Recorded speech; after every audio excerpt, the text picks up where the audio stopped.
between the United States and Canada You watched that, huh? the best thing to happen to hockey ever. John Cooper, who's the head coach for Team Canada, also with the Tampa Bay Lightning in the NHL, John Cooper said that the game is in a better place because last night's, or that game a couple nights ago, game existed. And that is so true. I have never seen so many political pundits, politicians, non-hockey fans commenting on social media about this game. There were 3 fights in the first 9 seconds after the opening faceoff. 2 of them involved Kachuk brothers and the other Colton Parayko. So you had a St. Louis connection in all 3 fights. I mean, the NBA had its All-Star weekend, and there's like a dunk contest, and they're just kind of like half-heartedly dribbling around cones.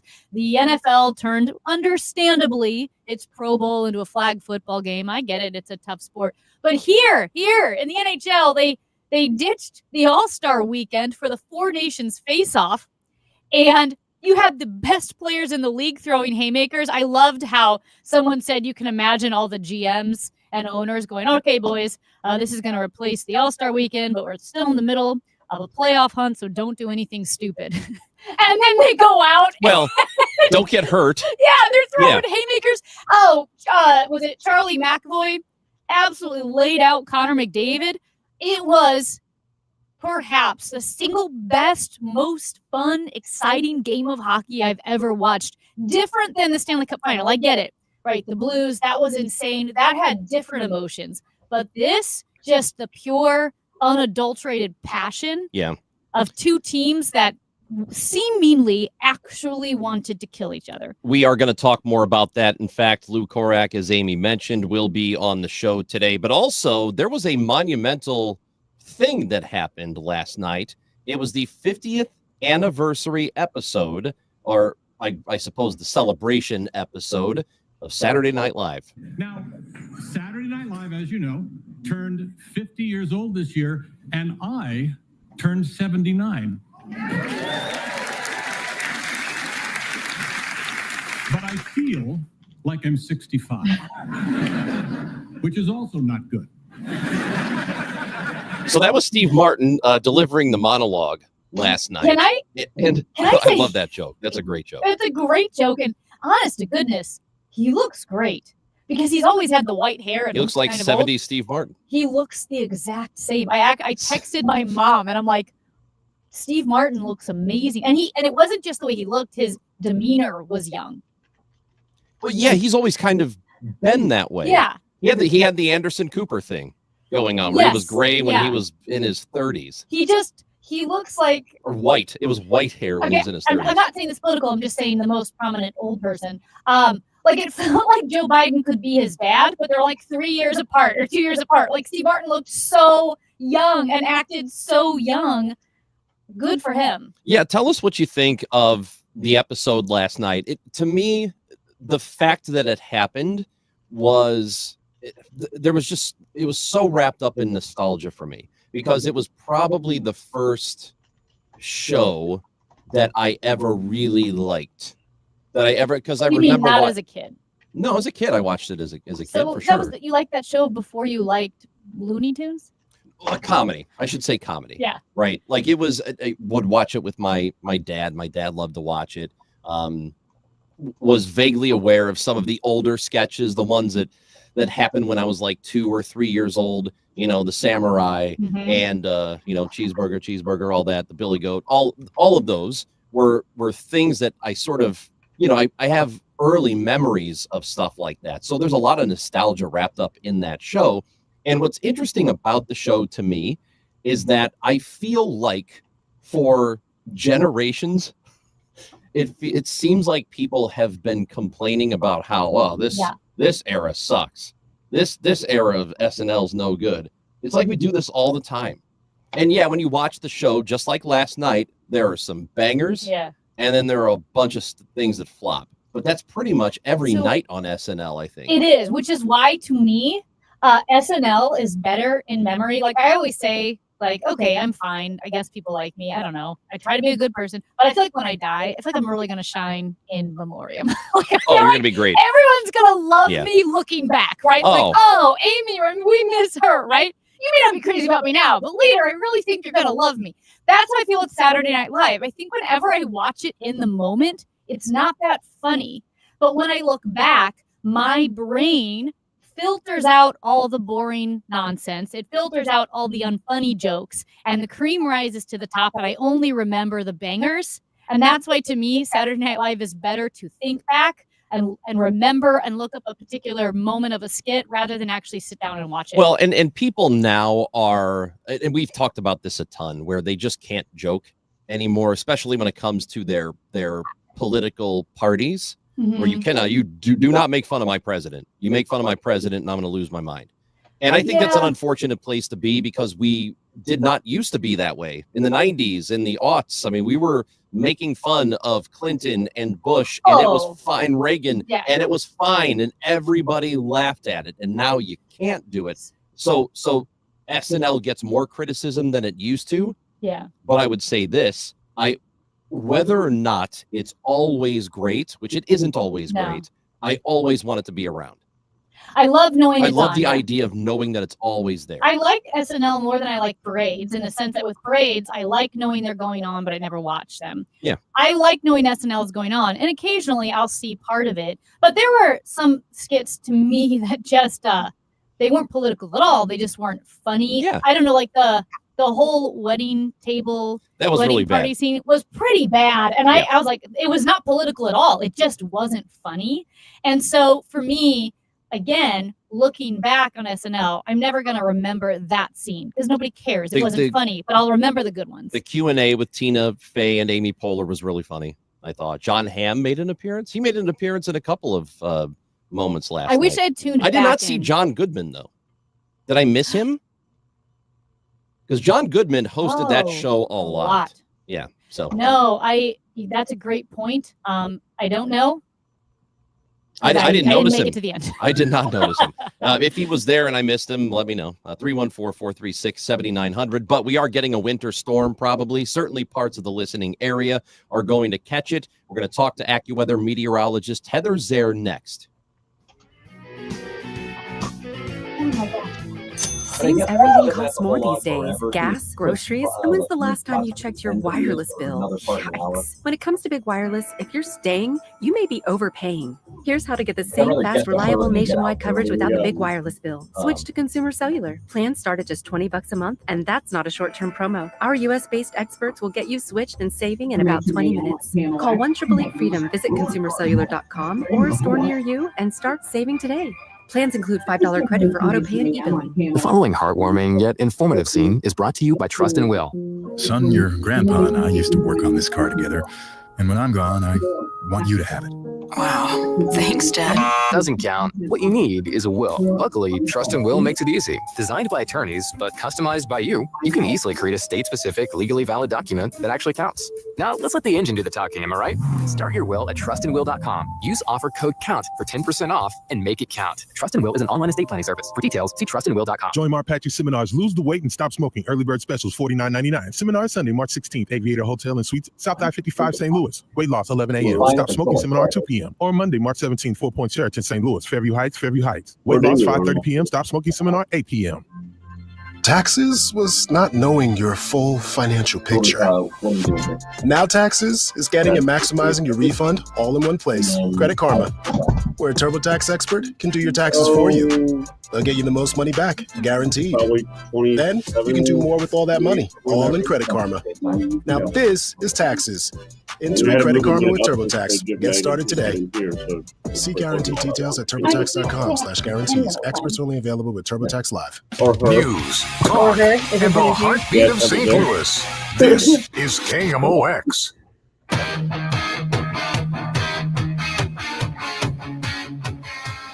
All right, it's not snowing yet, but it is supposed to be. Really, tomorrow is when it's going to happen for real. And to talk it through with us, to know exactly what to expect, we are visited by AccuWeather meteorologist Heather Zare, who joins us on the Chris and Amy show. How's it going, Heather? Hey, not too bad. How are you both doing? We're doing okay. Let's start with today. There's supposed to be a little bit, right? Are we still getting that, or what's happening?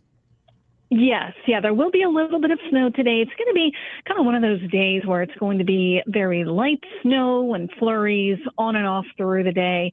Right now, we have a little bit that is not quite reaching the ground over southern parts of Illinois. We have a little bit that's just starting to be able to reach the ground off to the west of St. Louis. We'll probably start to see some snowflakes here in about an hour or so. Again, we're expecting it to be light, though, so little or no accumulation out of it. Not really expecting it to come down hard enough to cause roadway issues either, which is a good thing because with temperatures only in the teens right now and getting to no better than the mid-20s today, it's not going to take much to cause problems on the roadway. So the fact that this is going to stay pretty light should keep things on a pretty even keel as far as travel goes. All right. So Heather, so today people should be fine. If they are at work or going out and about, they should be fine this evening, rush hour. Tell us about tomorrow and maybe kind of walk us through some drive times, because tomorrow morning in the St. Louis area, St. Louis City, St. Louis County, should we be prepared to have bad road conditions tomorrow morning? I think it's possible that there will be some spotty poor conditions, but I think it's overall going to stay fairly light and not too much of a problem even through tonight. We are covering for a coating to an inch, and I think there will be places that get that. Other places probably aren't going to have much, but I would definitely be concerned that there are at least spotty places where there are icy roads. So I would allow extra time tomorrow morning to be able to accommodate that. What I'm more concerned about is that as we go through the day, we start to see a little more robust low pressure area developing off to our south. This is going to be one of those cases where a low pressure is kind of just starting to form, and the low kind of ends up forming over the Gulf of Mexico, but we're going to see the snow and the rain and all of that nasty precipitation spreading up northward from there. And I think that northern parts of Missouri and Iowa are going to be able to pick up some of the light precipitation, and that's kind of the northern fringe. That does get us into a zone where here in St. Louis, that, yeah, we do pick up some accumulating snow. I think the most likely time to have that happen is the first part of the day. So if we can get through, say, lunchtime without too much in the way of difficulties, I think we're largely okay. Certainly by the time we get to the evening rush and the overnight hours, if we can manage to keep that heavy snow to the south, then we're definitely in good shape and we'll miss the worst of it. But areas to the south, especially tomorrow, you want to be prepared through the day for a possibility of some icy travel and some snowy travel with some accumulation. Yeah. So I've seen the maps where it's we expect this many inches from here to here, and in this range we're looking at in the St. Louis area and the part immediately south, I've seen between 6 and 9 inches, and just north of us about 3 to 6, something in that range, right? Or is yeah. All right. So. Yep. Go ahead. I was going to say, yeah, so that's the difficulty with this particular storm system, is that when it does come in from the south like that, it makes it difficult to be able to to draw those lines, because then you start to get into a point, I think, relatively far south of us, but south of us nonetheless, where you have some mixing going on as well. And then how much mixing you get also ends up with some big differences in how much snow you can pick up out of these storms. So it's possible that here in the St. Louis area and immediately south, we could get 6 to 9 inches, but that's not guaranteed. That's right. And I think that we're actually a little more concerned with that being an issue as we go into Wednesday with kind of the next piece that comes out. And that's where that is a possibility as well. So basically, overall, we're looking for repeated storm systems through the course of the week that are going to continue to bring threats for snow and icy travel. Okay, so Wednesday again, what is the worst time that you're thinking about that Wednesday could be the most problematic for drivers? I guess on Wednesday, I'm leaning toward a possibility that the worst time is still during the morning hours, but a lot of it is going to depend on the speed of all of this. But yeah, right now, kind of leaning toward the morning hours on Wednesday. And for tomorrow, if you do have things to do or want to get them done, you would suggest that if you're in this listening area, or if you're in the St. Louis, the metropolitan area, that you'd want to do it early on, and by the afternoon we should be. That's when it probably will really ramp up. For tomorrow, yeah, okay. probably so. Yeah, I think today, tonight, even really, it's kind of on and off. So you're probably not running into a huge problem. Though again, overnight, not really running much in the way of any kind of errands or stuff. But if you're traveling, you have to go to work, whatever, you might run into some slippery travel. And certainly by first thing tomorrow morning, I would be prepared for that with additional snow through the day. But again, still mostly lighter.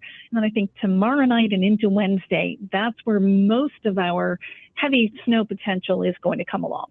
What about people who might have, their kids have tournaments, maybe in Chicago, up north a little bit, northeast, driving to Ohio? In those areas, should they expect to be driving or flying into even worse conditions? If you're headed north, I think you're in good shape. Okay. You're mostly going to see this storm system moving kind of along through mostly the Tennessee Valley, not as much as you get up into more of the typical Ohio Valley type states, including Illinois, Indiana. Further north, you probably won't see any kind of snow or anything like that up into Michigan. Where you might run into trouble is, say you had to travel to the south. You're headed to, say, Dallas or someplace like that. They're also going to get this a little bit earlier. So kind of in that Tuesday, Wednesday timeframe, I wouldn't want to be having to make a run over to Dallas or really even over to someplace like Nashville or someplace like that, where heading south, you're going to run into more of the worst of it. AccuWeather meteorologist Heather Zare, as always, we appreciate your time today. Thank you for joining us. Yes, you're very welcome. Hope to talk soon. So all I heard was Snowmageddon, and we're all in trouble. Snow. We're gonna play that tomorrow. I think this has just been a delightful winter. Listen, normally it could just be 37 and gloomy, which kind of puts you in a dreary and glum mood. But this is like, you get little aftershocks of Christmas. Like if Christmas is if Christmas is the earthquake, these are the aftershocks of snow, and it puts you in the holiday spirit. We're going to close our eyes and open them again, and it's going to be March, and we'll be talking about springtime and Easter bunnies and things like that. This is the best possible scenario for a winter. And the only present you're going to wake up to is a snow shovel and maybe a dead car battery. So, well, Merry Christmas. Unless again, I don't want to flex. But 41 years into my life, for the first time ever, I have a garage. That's Amy Marks Course. I'm Chris Ranji. Did you know it's President's Day? I did. I love the president. It is President's Day, and man, we love to talk to this guy, Peter Castor. Oh, get yourself a mattress. Today, this is the weekend, apparently, to do it for some reason. Yeah. Peter Castor, professor of history and American culture studies at Washington University. He's a friend of the show, and he's with us next on KMOX. Hey, can we check YouTube? Someone complained about the audio, and I also want to make sure that Now, your Live Nation lineup. Don't miss these upcoming shows. Get tickets and info at livenation.com. Daryl Hall, Steeple Theater, March 30th. Sesanta, Primus, Lucifer, Perfect Circle, Hollywood Casino Amphitheater, May 29th. Simple Minds, Hollywood Casino Amphitheater, June 5th. And Rod Stewart, Hollywood Casino Amphitheater, August 15th.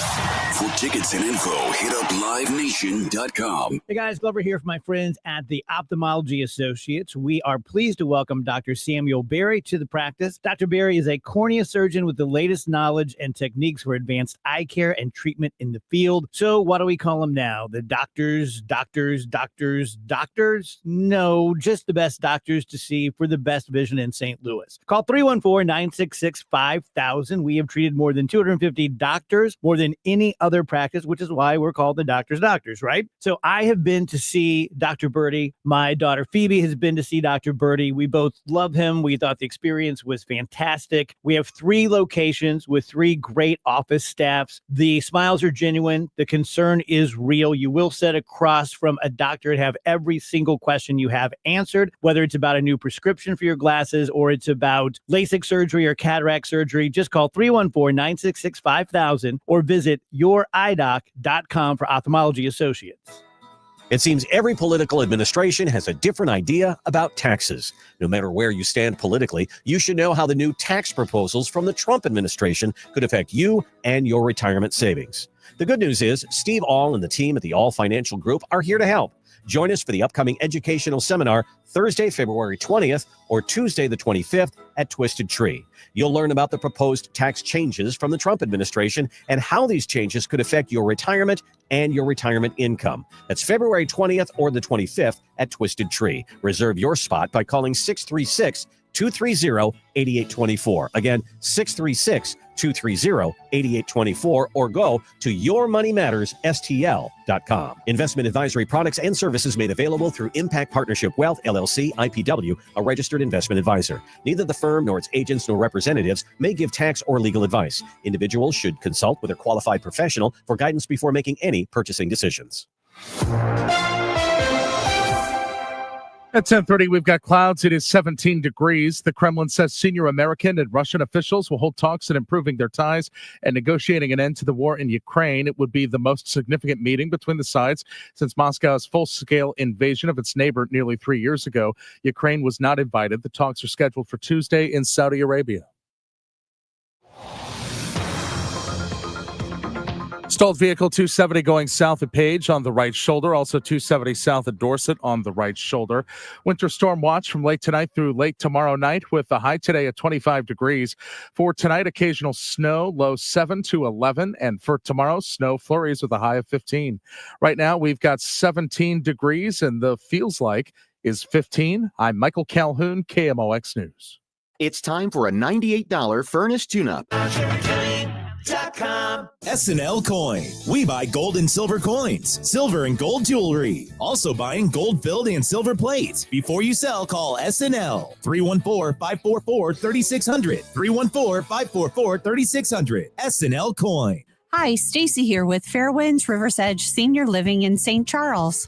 We have a helpful seminar coming up Friday, March 7th that just might be the help you didn't even know you needed. Learn about the current housing market and tips on how to downsize and move from a home you may have been in for 20 years, or maybe it's been 50. Happy hour follows. Visit us online at fairwindsriversedge.com and let us know if you're able to join us. Thanks, and we hope to talk with you soon. College sports hold a mythic place in American culture. But sometimes the drama off the court overshadows the action on it. The higher-ups are concerned about one thing, and that is avoiding scandal. I'm Margot Gray. On the new podcast, Campus Files, we cover everything, including some of the biggest scandals in college sports. Listen to and follow Campus Files, an Odyssey original podcast, available now on the free Odyssey app and wherever you get your podcasts. Paid for by government. Now is the time to fill your vault with Morgan Silver Bars. Grab your piece of America's silver legacy with this special offer. These spectacular shining silver bars featuring a crisp image of the iconic Morgan Silver Dollar, a legendary coin that has captivated collectors for generations. Call now to secure 1-ounce silver bars minted in 99.9% pure silver and made in the USA. Don't miss out on this special deal. Regularly priced at $49.95, but for a limited time, only $39.95. Save $10 per silver bar. Limit of 25 bars per customer. The more you buy, the more you save. Up to $250 in savings and free shipping on every order. Plus, with qualifying orders, you'll receive a free Morgan Silver Dollar. That's a $59.95 value free. Call 1-800-386-7195 now to secure your 1-ounce Morgan Silver Bars for only $39.95. That's 1-800-386-7195. Choose from select Superstar Premium, Extreme, or Platinum batteries at O'Reilly Auto Parts and get up to a $15 gift card after rebate. For power, performance, and reliability, choose Superstar batteries only at O'Reilly Auto Parts. Hey guys, Glover here with my very, very good friend, Dr. Kathy Maupin at BioBalanceHealth.com. If you have reached that certain age and you're just not feeling very well and nothing's working the way it used to work, go see Dr. Kathy. She is not only a medical doctor, she is a patient of this bioidentical hormone replacement therapy. It absolutely works. It's a long-term solution. She is an artist when it comes to helping you with your hormones. BioBalanceHealth.com for Dr. Kathy Maupin. Mid-America's most trusted voice for news. KMOX.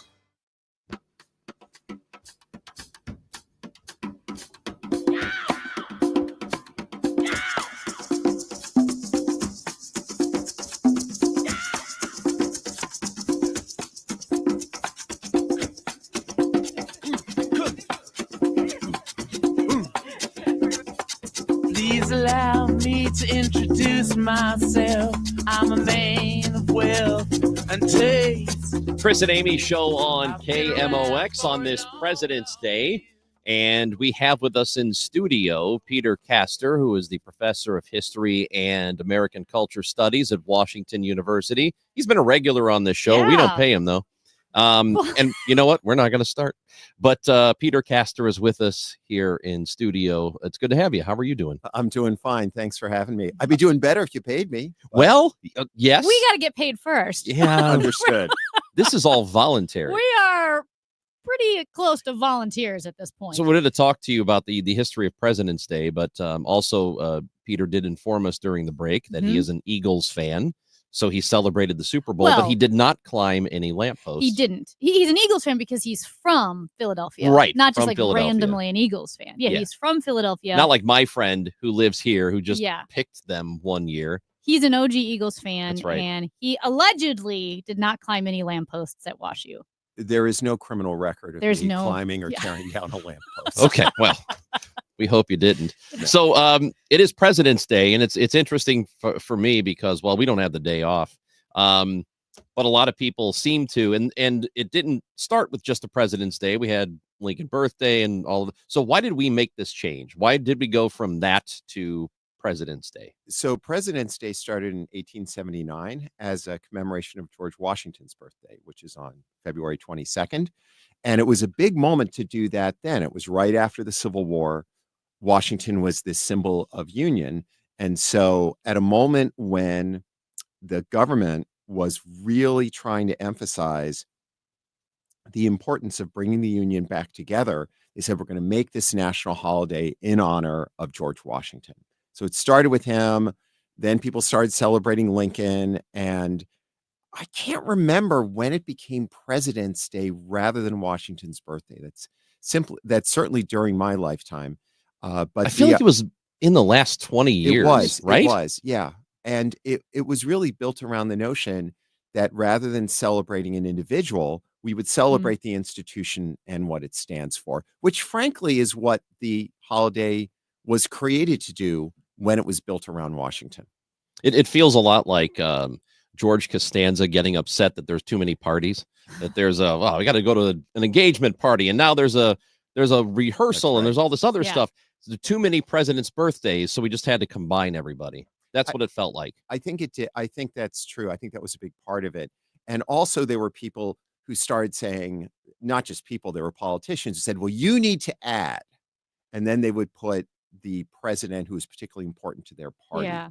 And by making it President's Day, the idea was this is a national holiday for all Americans about all our presidents. And the presidents are supposed to symbolize the best values of our democracy. Now, obviously, you are full-time faculty at WashU, so you're teaching history, American history. Is there instead of saying, like, who's your favorite president, is there a president that you get most excited to talk about, and why is it Millard Fillmore? So Yes, you don't can eliminate the put last down part. Millard Fillmore. There's a Millard Fillmore Society which used to give out an award for the greatest act of mediocrity during the previous year. Really? Oh, I'm not kidding. Oh, wow. And I thought that was brilliant. That's amazing. Yeah, it is. So I actually find that George Washington is the president I always get excited talking about because he was the first. There were no precedents. He faced a lot of really, really difficult decisions where he could have made catastrophic choices, and he made the right choice a lot with really uncanny success. I do ask my students this every year. I give them a survey. I ask them, who's your favorite president? I ask them not to rank them, but to categorize them. Are they great? Are they bad? Are they just forgettable? Millard Fillmore is forgettable. For many of my students, Abraham Lincoln is their favorite. We have a lot of students from Illinois and Missouri. That's not surprising. But there's a whole industry built around celebrating and honoring Abraham Lincoln. So that's who they tend to like. So I opt for Washington. My students opt for Lincoln. And when you teach about them, both of those presidents are presidents who students can accept. It doesn't feel partisan in any particular way. So they're neutral in that sense. I guess a quick follow-up would be, what were some of the potentially catastrophic decisions that George Washington could have made that he didn't? What would his title be? So John Adams came to him with this long title. You should be called, I wish I could remember it. It was something like, you should be called Your Most Supreme Greatness or something like that. That's what Amy calls me when I come in. There you go. Your Supreme Greatness. That's a little Star Be Wars-y, a great doesn't it? title. Yes.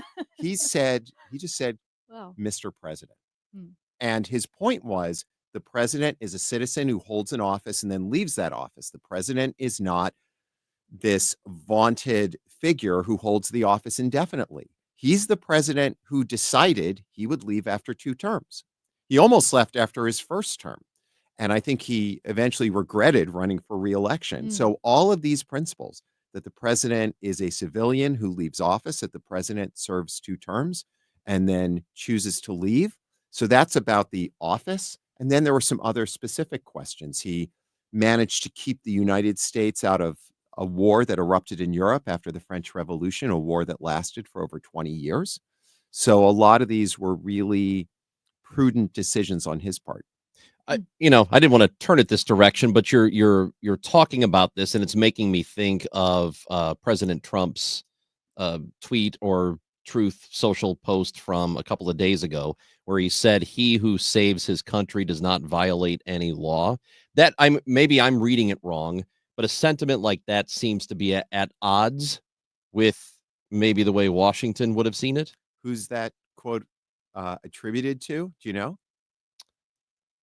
Sorry, you didn't think you'd be quizzed. It's No. attributed to Napoleon Bonaparte, not someone you want to be taking Oh. advice from on democratic governance. A Oh, okay. guy who installed Oops. himself after in basically a political coup, who crowned himself emperor, and who controlled all facets of French government for 15 years.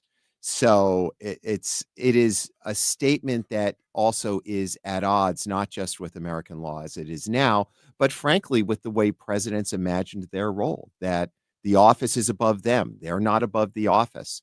So I think that statement, if for the people who are paying attention to it, it's doing them more harm than good. Let's put it that way.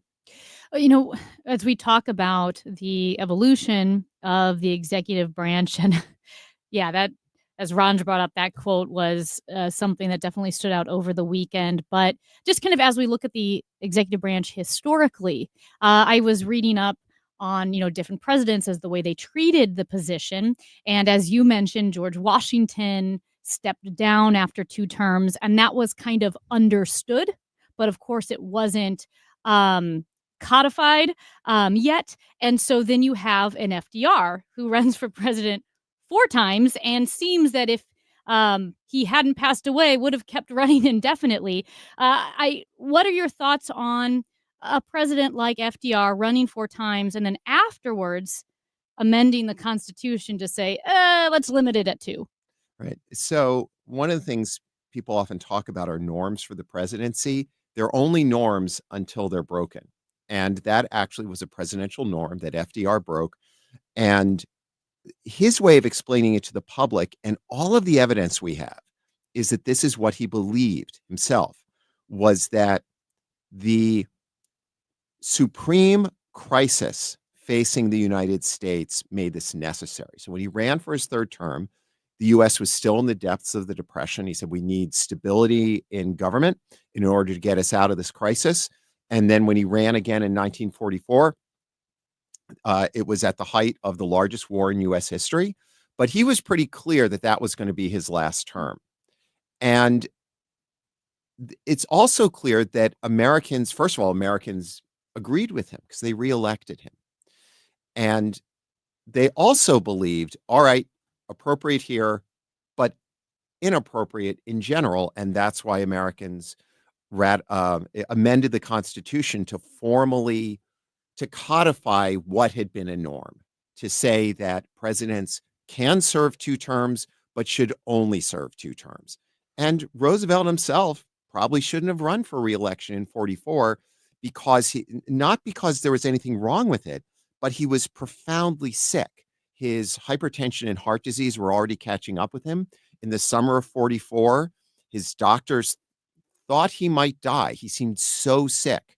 And they did this crash course in medical treatment and pretty much required him to take a break.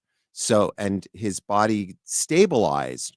But when he went to his final inauguration, he was profoundly weak. And of course, he died of a stroke only 3 months after being sworn in for his fourth term. Peter Castor, who is a professor of history and American culture studies at Wash U, is with us on KMOX. It's very easy to ask, who's your favorite president? Is there an underrated president we don't give enough attention to? So there actually are a bunch of underrated presidents. There are certainly overrated presidents, and all former presidents who aren't wildly popular or reelected think they're underrated. You know, they say, "Oh, people didn't understand what I meant." You mentioned George Costanza. There's an episode where they're the Van Buren boys. Yes. Martin Van Buren thought he was grossly underestimated. Someone who was sort of underestimated in his own time, had a resurgence, but has disappeared off everyone's radar, is Lyndon Johnson, who was probably not only one of the most consequential presidents, but frankly, one of the most effective domestic policy presidents since FDR. In many ways, the fights we are seeing now in Washington are about the government apparatus that he built. It's about the agencies that he built out, the new agencies he created, and his ability to get them through Congress and to very quickly staff them and get them working was really extraordinary. To my students, he's kind of an irrelevancy, which I find really interesting. So he's the first one who comes to mind. There are others, but I think he's a good example, not only of an underrated president, but how presidents get forgotten. Is it also true he used to drag his aides into the bathroom with him while he made? What? He didn't drag He made them, did he not? But he just kept talking as he walked in. Okay. He had a shower installed in the White House, and he said he wanted as much water pressure as possible. So I can get behind. Oh, dude, it would totally behind that. But people said it. That's another Seinfeld. They worried it would injure him, like it would flay his skin off or something. He was, in many ways, a deeply peculiar man. But I think anyone who runs for president is often peculiar in one way or another. You have to be. You have to. You got to be a little nuts. You know who can save this country? Me. Yeah. I'm the one who could do it. Peter Castor, I would love to talk to you again when one of my favorite holidays, Three Flags Day, comes up, because I love Three Flags Day. I think it's so fascinating. I don't even know what Three Flags Day Well, you're an is. expert in the Louisiana Purchase, right? Okay. Yeah. That's the 2-day period in St. Louis where we were under 3 different flags over like a 48-hour period? 48-hour period in 1804 when we were we were governed by Spain. Authority was granted quickly to France because France was then handing it over to the United States. I'm always happy to talk about Three Flags Day. I think it's super interesting. I agree. Yeah. And there was a fort right where Ballpark Village is. Really? Yeah. Right. San Carlos? Yes, which was also right near the site of the westernmost battle of the American Revolution. The American Revolution was fought here in St. Louis. We're going to do that. This is where I feel robbed. You didn't know about this? Know about Three Flags Day. We would love to have you in. We could That'd do be like great. Peter You Castor. could just hang with us for all 4 hours. Yeah. I'm not We kidding. said all presidents all day. Let's see, March 9th and 10th. Is that a weekend or? I don't know. I'm going to figure that out. Middle of the week, you're in. Oh, it's Monday. Monday the 10th, you're in with us. Sounds good. All right. That's Peter Castor, professor of history and American culture studies at Washington University. Thanks for coming in. Thanks so much for having me. It's the Chris and Amy Show on KMOX.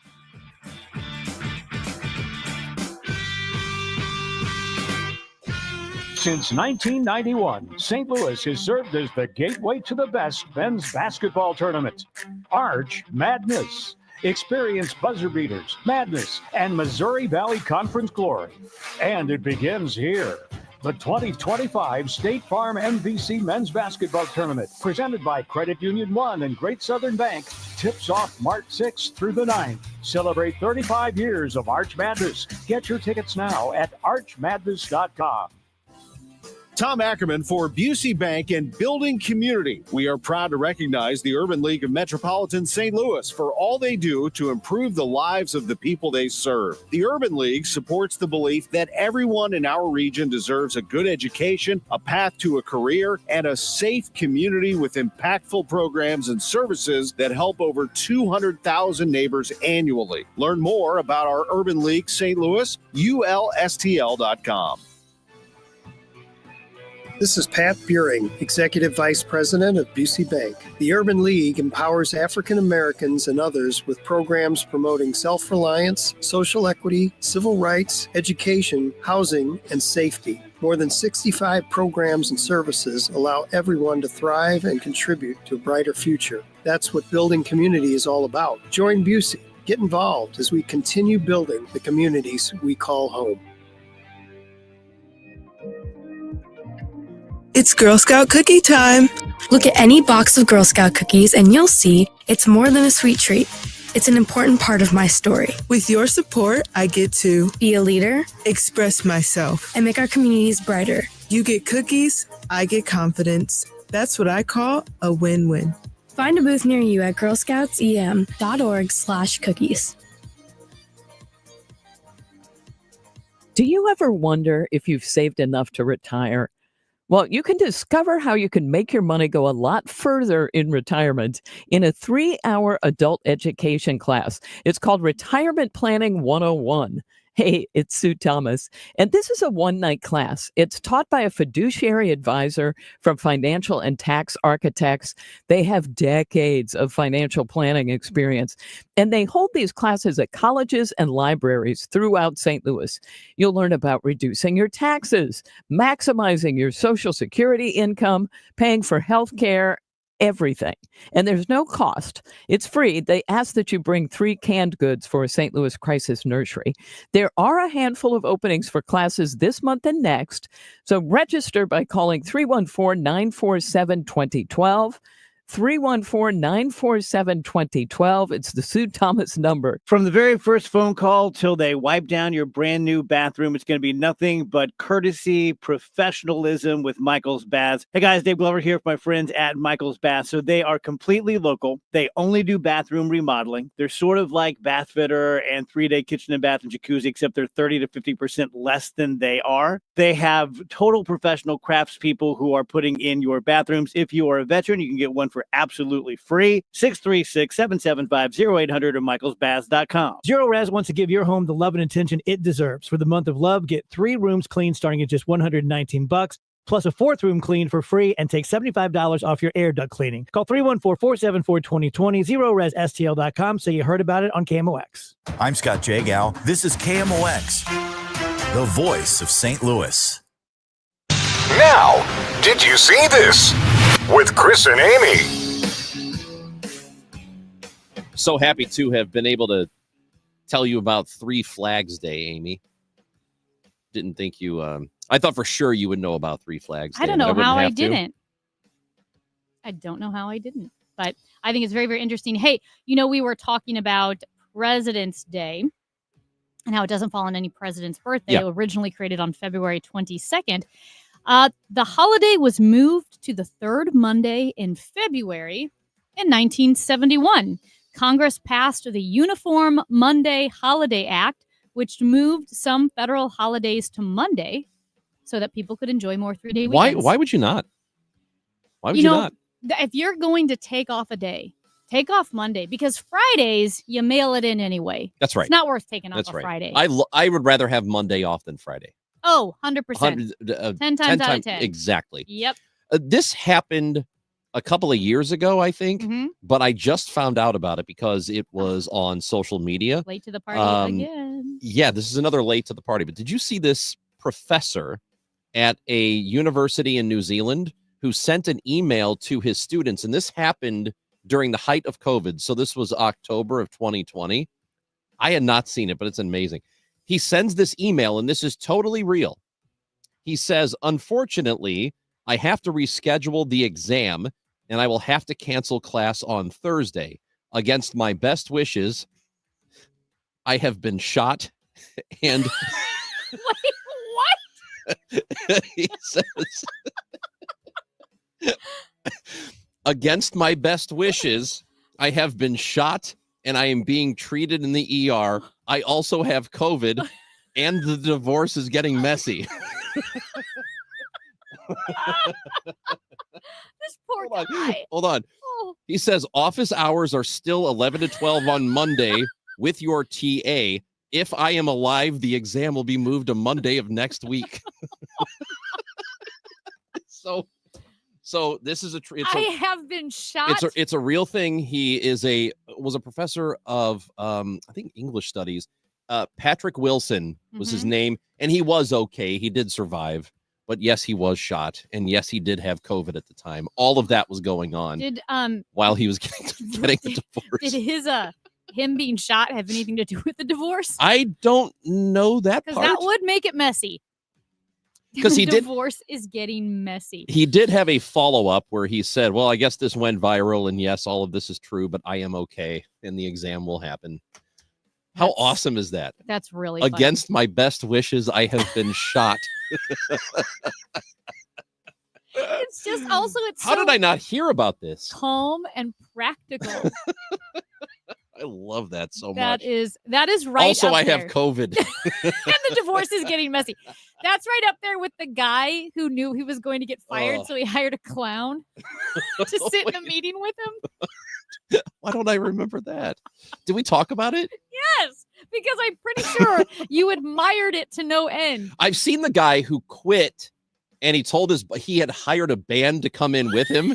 And he said, I quit. And the band just started playing and he walked out with his arm. Dude, I want to. If I quit, Oh. I'm hiring a band. That's Oh my gosh. like a mariachi band or something to follow you around. Just, oh my gosh, you that's know, so good. I just want a really spectacular firing. I have been shot against my best wishes. Okay. It is Monday, and at Monday at 11 o'clock, we talk to political commentator Chris Cillizza, who also is working on President's Day with us. We'll talk to Chris next on KMOX. To have a roof over your head, a nice roof over your head.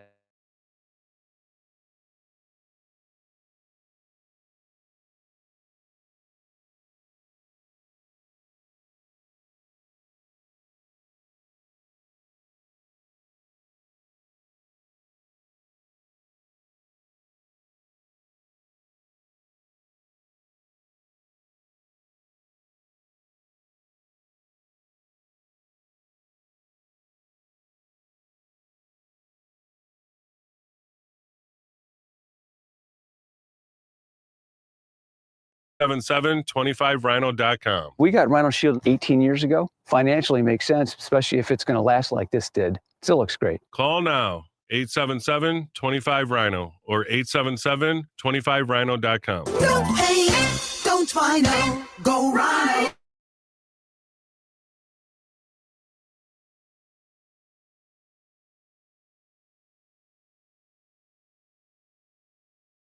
The Gas House Gang. Every weekday at noon, Tom Ackerman, Matt Pauley, Kevin Wheeler, and Bernie Nicholas break down the latest Cardinals news with analysis only true experts can bring. Live on the KMOX YouTube channel and KMOX Sports on X. And replayed weeknights at 8 on KMOX. The Gas House Gang. Sponsored by Salika Heating and Cooling and Game Day Men's Health on your home of the St. Louis Cardinals. KMOX. We all hear the radio ads about the IRS. They tell you to be afraid, to be scared, and they try to frighten you into calling. I'm not here to do that. Tax Relief Advocates is different. TRA is here to tell you that if you owe money to the IRS, whether it's $5,000, $50,000, or $500,000, we have a solution. It doesn't matter if you're sitting in your car, at work, or with your kids. No matter where you are, call now. 800-575-6481. Don't lose hope. TRA can eliminate or reduce what you owe to the IRS. Generous programs are now available that can give you a fresh start. Our passion is taxes and helping individuals fix their IRS problems. We have over 1,000 5-star reviews on Google and an A+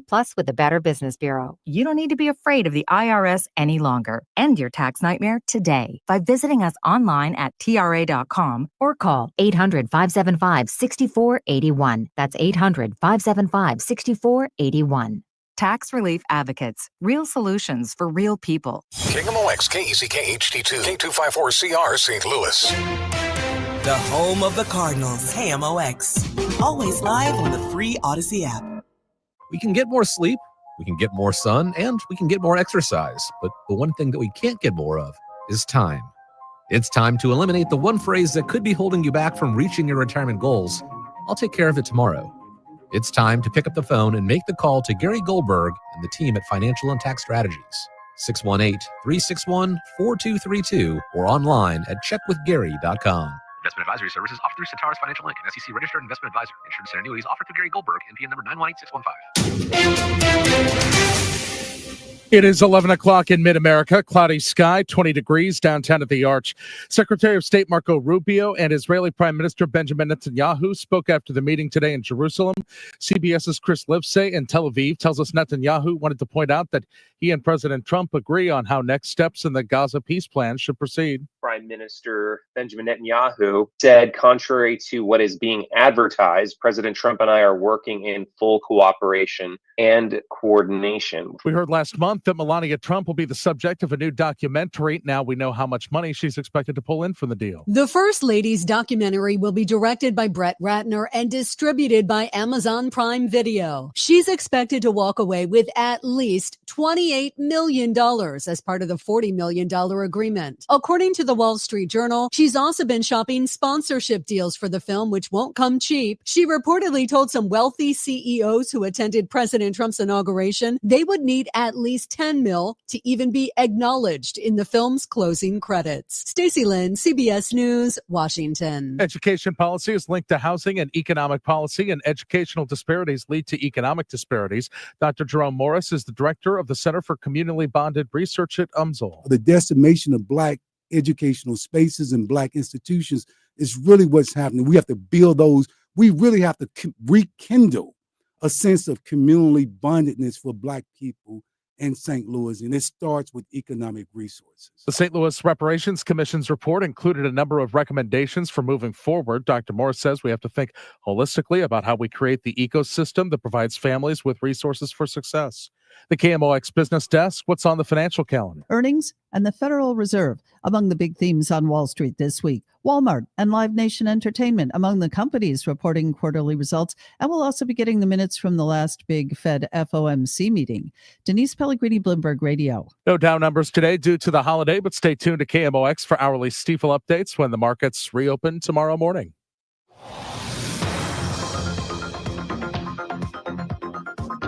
Oh, there were some incidents, but they've been cleared. Stalled vehicle 270 north at Page. Traffic signal issues on Lindbergh going north at Union and Lee May Ferry. Again, those have been cleared. A winter storm watch from late tonight through late tomorrow night. Mainly cloudy and very cold this afternoon with a bit of snow. Little or no accumulation, the high 25. Occasional snow tonight and bitterly cold, low 7 to 11. I'm AccuWeather meteorologist Joe Lundberg on the voice of St. Louis, KMOX. We've got clouds and 20 in St. Peter's and Florissant and 20 downtown at the Arch. Feels like is also 20. I'm Michael Calhoun, KMOX News. I'm Brad Young. This is KMOX, the voice of St. Louis.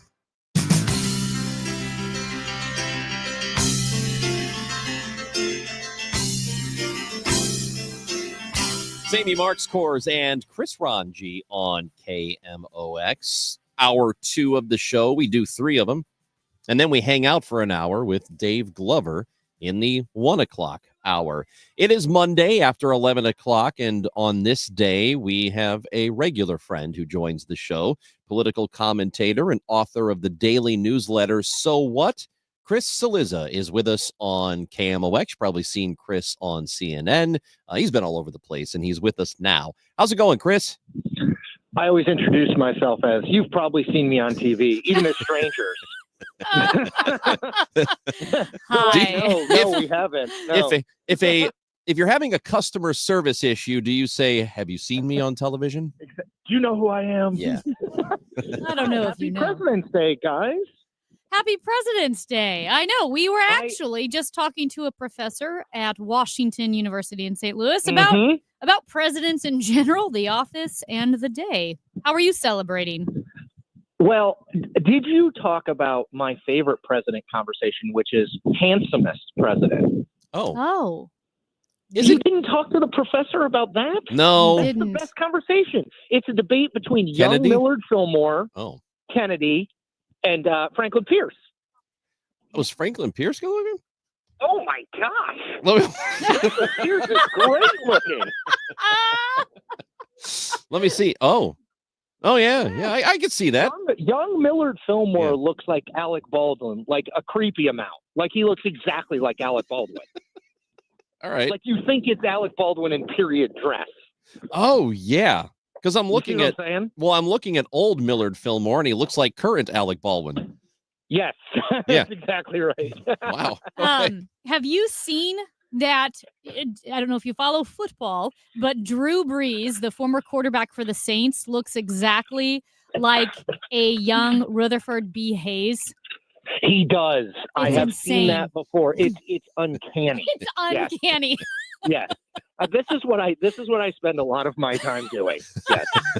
See, I think this humanizes the political analyst. People think also you know, Franklin Pierce, by the way, only president born in New Hampshire, and there's a college named after him.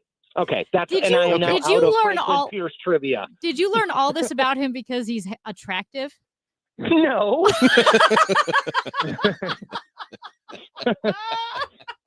Anyway, you probably didn't want to talk about Franklin Pierce in today's segment. Actually, so I'm happy to- I don't want to talk about anything else now, to be honest. He's Franklin pierced my heart. Oh, God. Political pundit, political commentator Chris Cillizza is with us on KMOX. Been a pretty busy week, I suppose, for the Doge committee that has been headed by Elon Musk, and it's disrupting in a big way.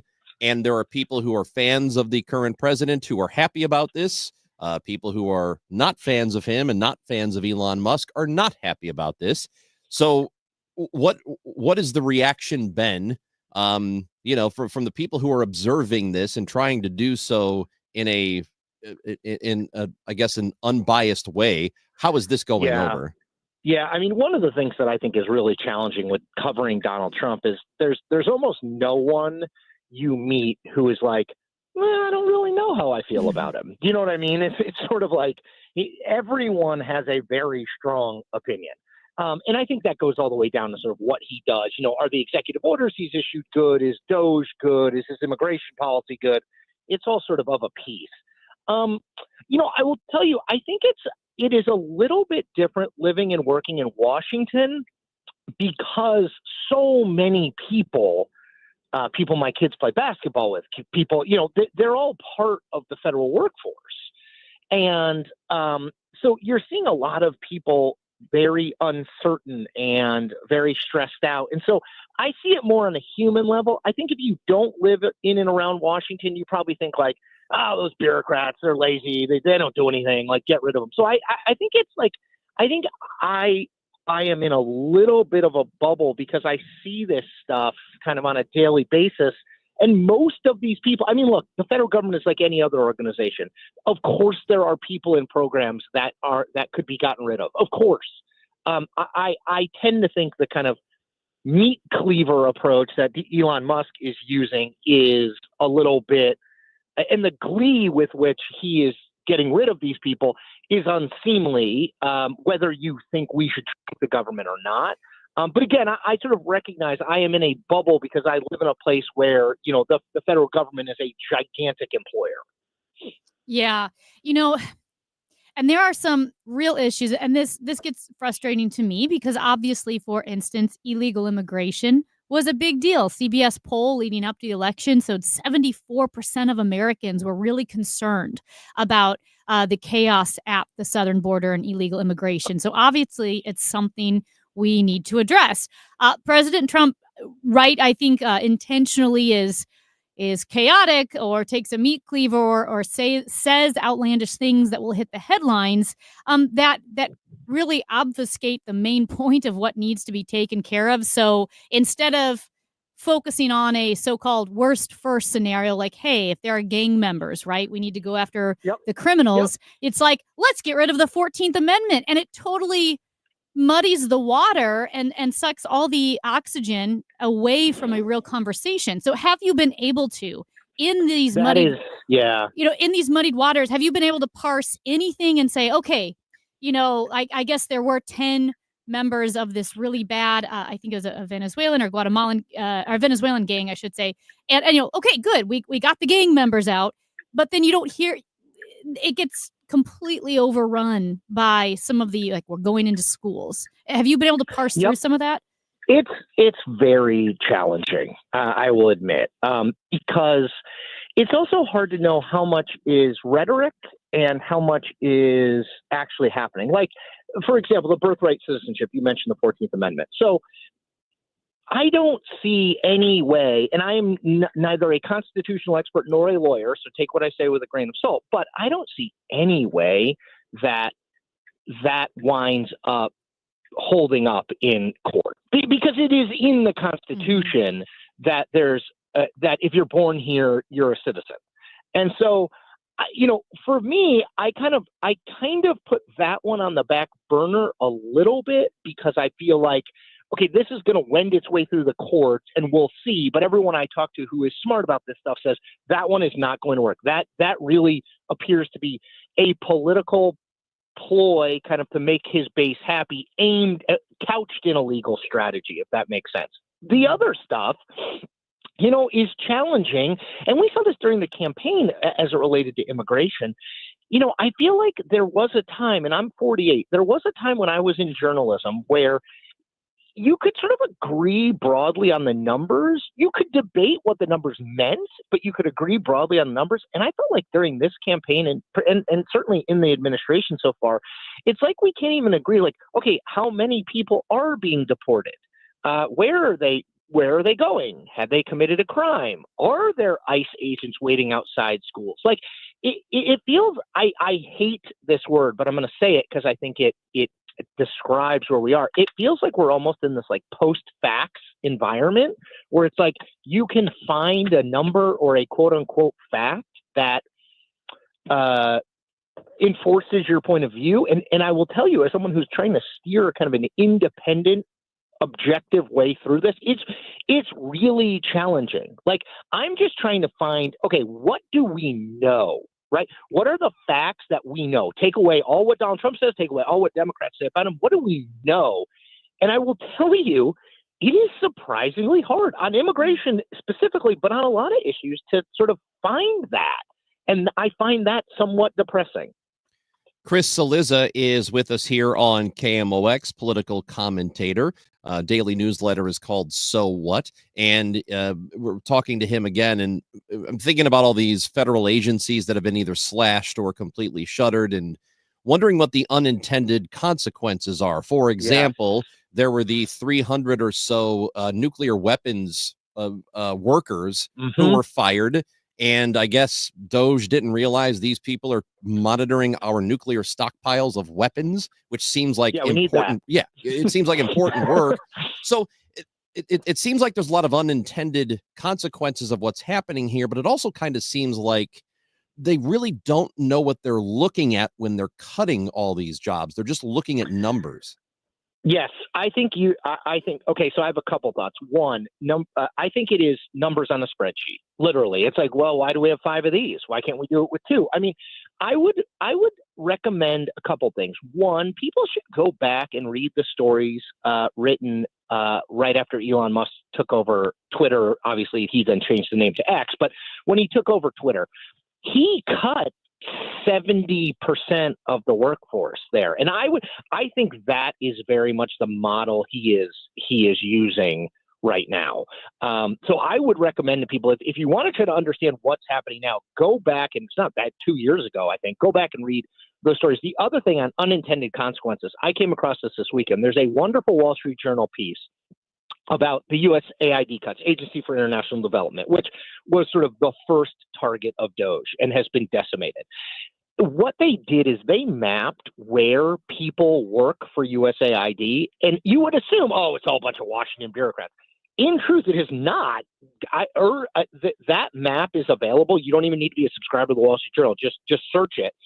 It is a lot of people in red states and red congressional districts. And so this is what I'm wondering is like, what does it look like in the kind of medium term? Like, yeah, sure, getting rid of federal waste, fraud, and abuse is popular. Of course. I mean, like who's against like all these federal employees who do nothing all day? The problem is when you use a sort of shotgun approach and you're just spraying fire, you hit a lot of people who do good work and or are experts in their field. I mean, remember, most of the people in the civil service are people who are not political in any way, shape, or form. Like, they're not political appointees. They're just people who are really experts at one little thing that there's probably 15 people in the country or the world who are experts at, right? So if you get rid of them, I guess there are 14 others, but if you get rid of 13 of those people, then that becomes more problematic. So I think there's going to be a long tail to this, and the unintended consequences, I think, are going to be a huge piece of that story. We're already seeing some of it. I think we'll see more as they continue to cut. Something kind of interesting happened with the Secretary of Defense, Pete Hegseth. Of course, he used to be a political commentator on Fox. And the National Review actually had a quick hit about what they call the limits of punditry and statecraft, meaning there was real significance when Pete Hegseth suggested on Wednesday of last week that Kyiv should abandon hopes of winning all of its territory back from Russia. Now, if you're a political pundit, it's one thing for me to say it going, man, I don't think this is going to happen. But if you're the Secretary of Defense, there's a whole lot more weight behind your words and could be destabilizing. What was your take on that? And he did have to walk that back. Yeah, look, I mean, one thing, I think all of this is from the top down. I really do. So, look, I remember in 2016, kind of Donald Trump would occasionally say, like, and I'm paraphrasing, but he would say something like, I'm going to be so presidential, you'll be bored. Right. And the insinuation was, OK, well, I'm kind of acting like a celebrity reality TV star here. But if I'm elected president, I'm going to be totally different. Like, I'm going to be serious. And I get the gravitas of the office. And the truth of the matter is he did. Now, I would argue that's a lot of his appeal. People kind of like that he doesn't treat it the way that, like, George W. Bush did or Barack Obama did or Jimmy Carter did. You know what I mean? They like that. But Donald Trump, I would argue, has never really made any change between how he behaved as kind of a celebrity on the outside, kind of offering commentary, and how he behaves as president, right? Like, look at his Truth Social feed. I mean, he's commenting on Taylor Swift getting booed at the Super Bowl. You know what I mean? Like, and so to me, Trump has never really understood that. So I don't know why we would think he would pick someone who understood that. And so I was not surprised by Hegseth because I think that's going to keep happening. You're exactly right. Look, I was on cable TV for a long time, as I tell any stranger who comes up to me. And one of the things that I learned is, like, yes, you can get in trouble for what you say. But, like, if I say something, it's not like Iran is like, oh. Whereas if you're the Secretary of Defense, what you say matters. If you're the President of the United States, what you say matters. Donald Trump can move markets. Donald Trump can change other countries' foreign policy, right? I mean, and I think it's the one of the things I struggle with is it appears either they don't know that or they don't care, and I don't know which one it is. But that's challenging because words matter when you're in a position of significant power like Donald Trump and like Pete Hegseth. Chris Cillizza, in one of his most recent newsletters, wrote about what the left is getting wrong about the current Trump administration and how to handle it. I would suggest going to read it. The newsletter is called So What? It comes out every day. Political commentator Chris Cillizza with us. We appreciate you as always, and we'll talk to you again on Monday. Thanks, guys. Happy President's Day. Take care. You too. See you, Chris. That is Chris Cillizza with us. Again, every Monday he joins us after the 11 o'clock news. The that hockey game happened over the weekend, and apparently It was madness. And Mhm. apparently the Canadians And apparently, apparently the Canadians had a reaction that some of us in the country didn't like. We'll tell you about it next on KMOX. The voice of St. Louis. News that matters to you. KMOX. From fast breaks to buzzer beaters to block parties, there's nothing as exciting as basketball. And with football over, with Underdog, you can bring that basketball excitement to wherever you watch.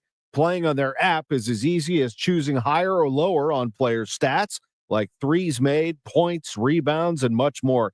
Get those selections right, and you could win up to 1,000 times your money.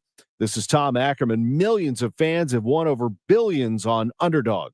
Will you be next? Join in on the fun by signing up for Underdog today using promo code TOM, and you'll get a free selection as part of your first cash entry, plus up to $1,000 in bonus cash when you deposit. That's the Underdog app and promo code TOM. Must be 18 plus and present in a state where Underdog Fantasy operates. Terms apply. Concerned with your play? Call 1-800-GAMBLER or visit ncpgambling.org. Join Mark Patrick Seminars. Lose the weight and stop smoking. Early bird specials, $49.99. Seminar Sunday, March 16th, Aviator Hotel and Suites, South I-55, St. Louis. Weight loss, 11 a.m. Stop smoking seminar, 2 p.m. Or Monday, March 17th, 4 Point Sheraton, St. Louis. Fairview Heights. Weight loss, 5:30 p.m. Stop smoking seminar, 8 p.m. You ever try fixing your car and realize you're missing that one part? Yeah, been there. That's why eBay's my go-to. They've got millions of parts, guaranteed to fit. I'm talking brake pads for when yours have seen one too many miles of stop and go. Oil filters, because you don't mess around with your engine care. Even got this cold air intake on my watch list. I might just go for it. To keep the ride cool and your DIY streak hot. Find all the parts you need at prices you'll love. Guaranteed to fit every time. eBay. Things people love. Eligible items only. Exclusions apply. Millions of Americans take medicine like Ozempic and Zepbound. Many of them are overpaying by thousands of dollars a year. These GLP-1 medications for diabetes, weight loss, and more may not always be covered by your insurance, but GoodRx can help. GoodRx helps you save every month on prescriptions at over 70,000 pharmacies nationwide. Best of all, it's free to use. Check GoodRx to save on GLP-1s. Just go to GoodRx.com/GLP. That's GoodRx.com/GLP. GoodRx is not insurance, but can be used instead of insurance, including Medicare and other federal and state-funded programs. One of the best ways to find out about 3-Day Kitchen and Bath is actually to hear the results for yourself. On the phone with us is Wendy in Darwin. Wendy, you got a brand new bathroom. I do, and it's beautiful. Are you loving it? I am absolutely loving it. Okay, tell me about your bathroom. It went from a dark room that felt like an absolute cave when I walked into it to a bright, airy, opened the space up. I mean, I don't know what else. It's just absolutely wonderful. She's almost speechless. So, Darwin, tell me about all the man stuff. How did it work? The quality, the convenience. How did they do? Excellent. We contacted 3-Day Bath, and they got back to us the next day. The communication was excellent. They were on time in all their promises, and it's beautiful. It's a great bathroom.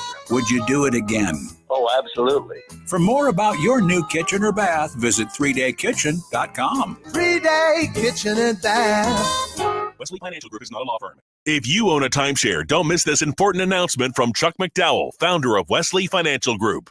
If you receive an unsolicited phone call or mail piece to discuss selling, renting, or especially canceling your timeshare, don't fall for it. If you really want out of your timeshare, hang the phone up immediately or throw that mail piece in the trash and contact your timeshare resort or Wesley Financial Group for assistance with your timeshare. As the only Inc. 500 timeshare cancellation company, our knowledge, experience, and results has made Wesley a trusted resource for over 40,000 families we've helped get out of their timeshare. Give us a call and I'll send you our timeshare exit information kit free with the straight facts about your timeshare and all of your options for cancellation. Call for your free info kit, 800-329-2121, 800-329-2121, 800-329-2121. Breaking news, entertaining conversation, and live sports.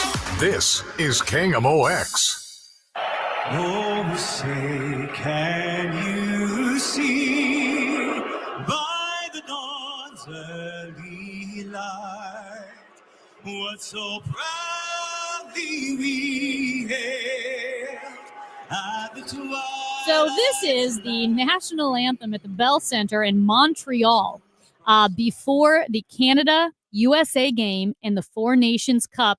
And if you're wondering what in the world is the Four Nations Cup, that's okay. It's the first time they've had it. It replaced the All-Star Weekend for the NHL.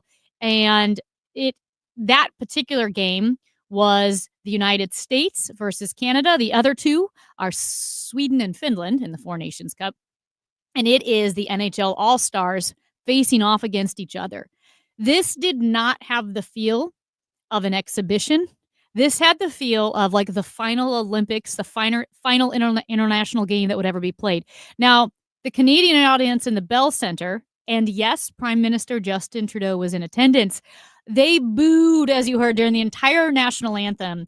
And the USA team did not take kindly to that.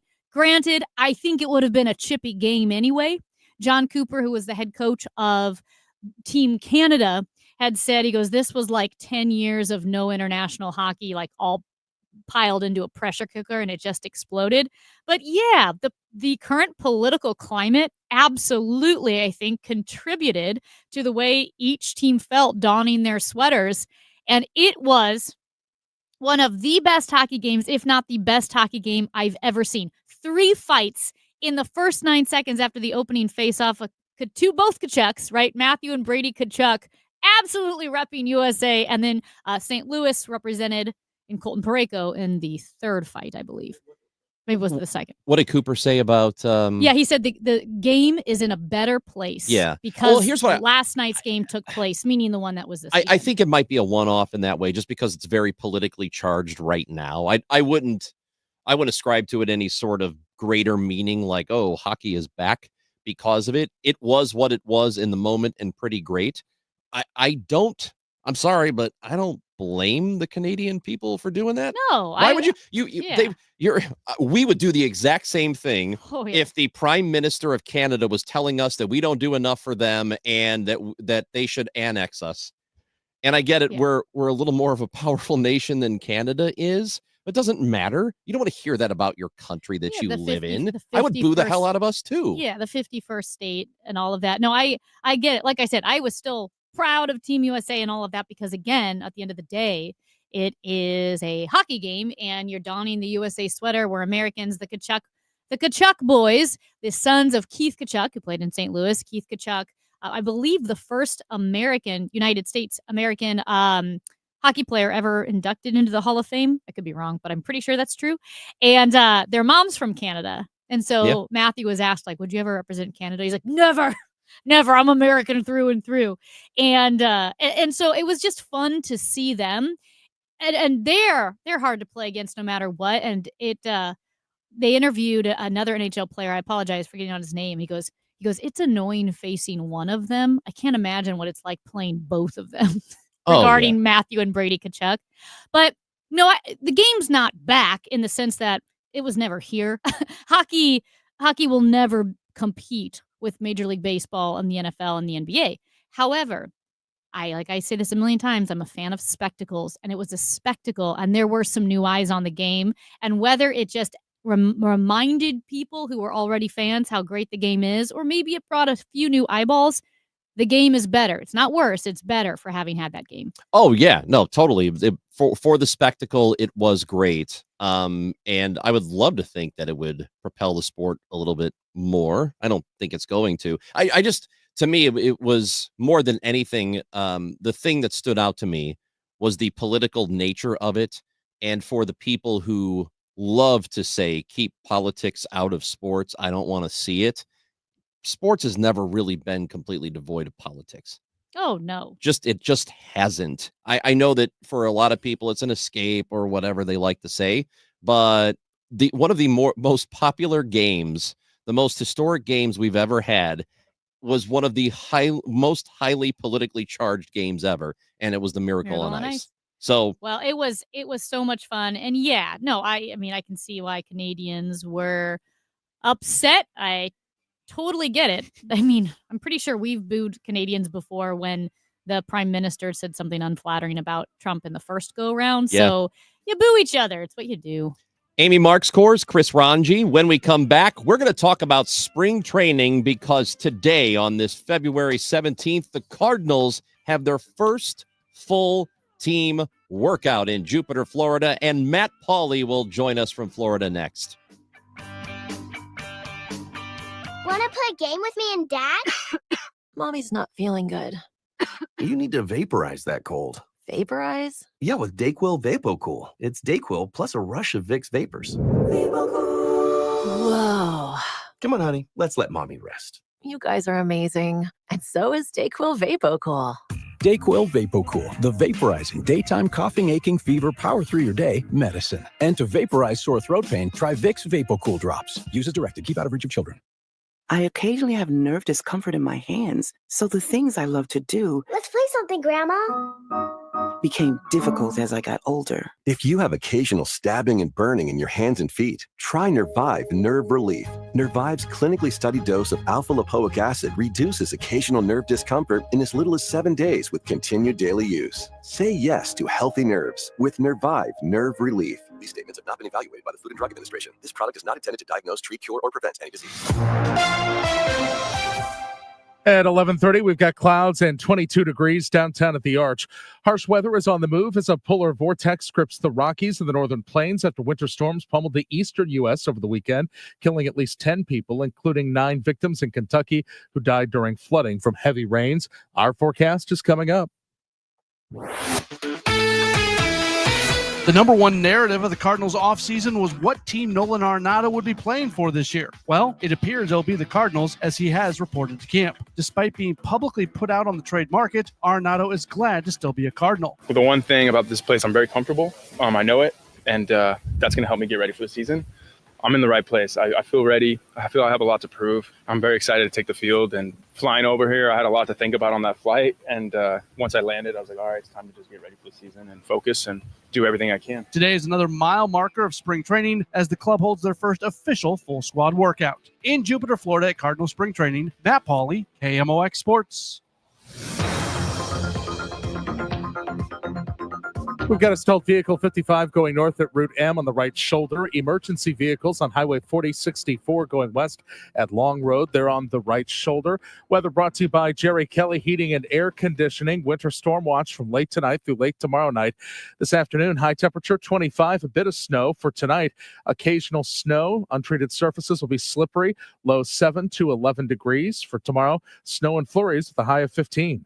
Right now it is 22 downtown at the Arch. I'm Michael Calhoun, KMOX News.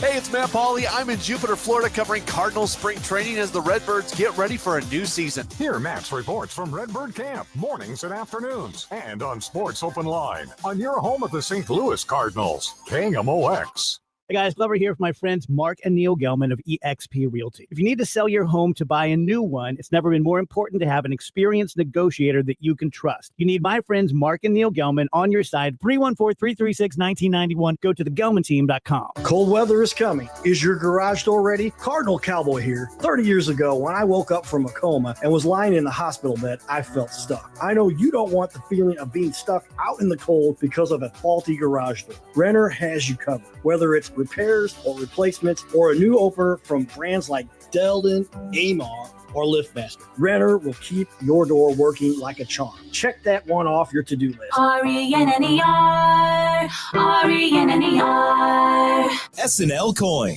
We buy gold and silver coins, silver and gold jewelry. Also buying gold filled and silver plates. Before you sell, call SNL. 314-544-3600. 314-544-3600. SNL Coin. In Missouri, farming isn't just a profession.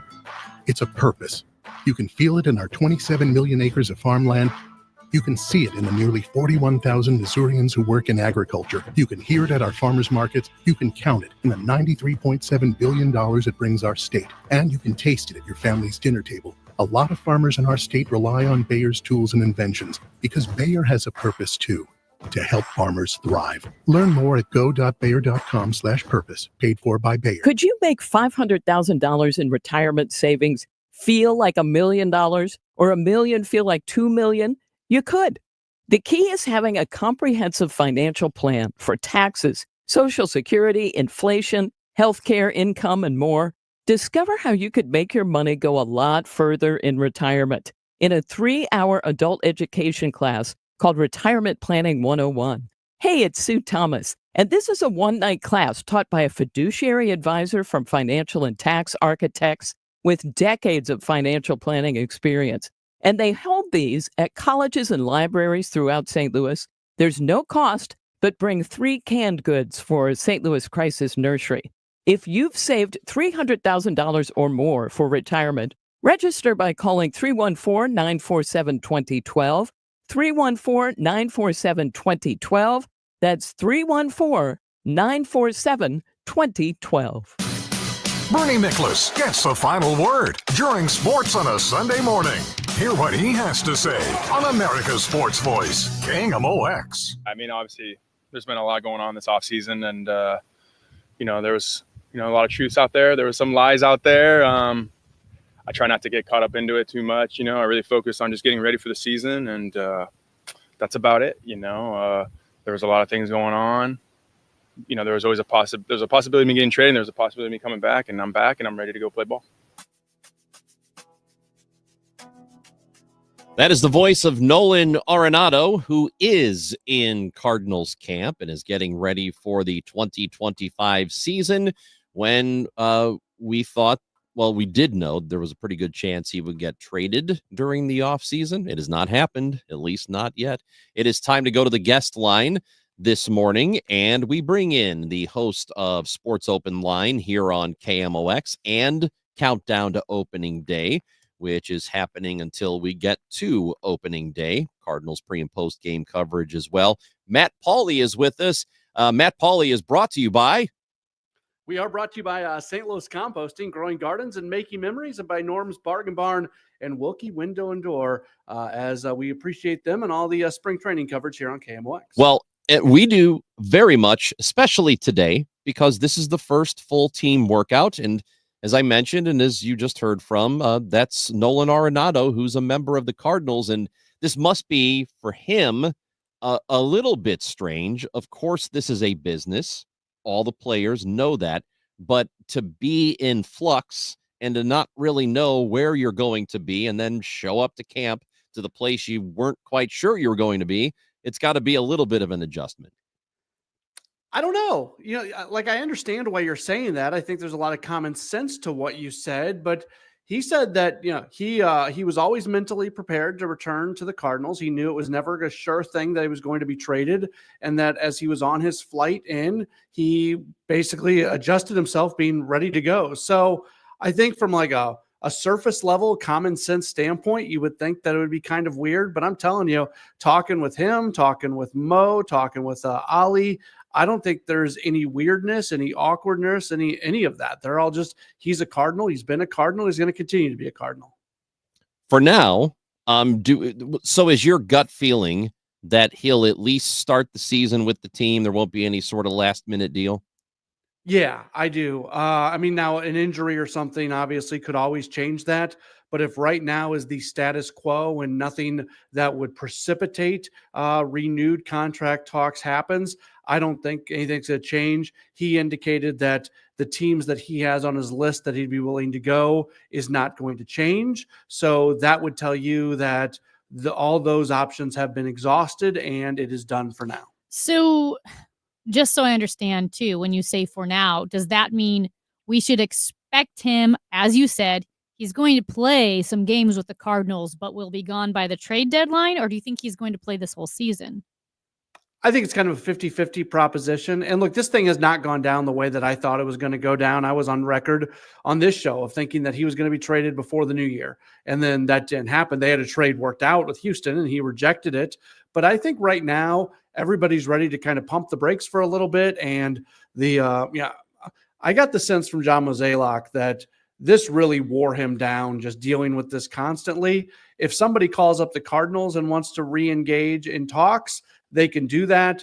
I would say right now the Cardinals are not actively doing anything that would result in Arenado being traded, and I would suspect it's going to stay that way.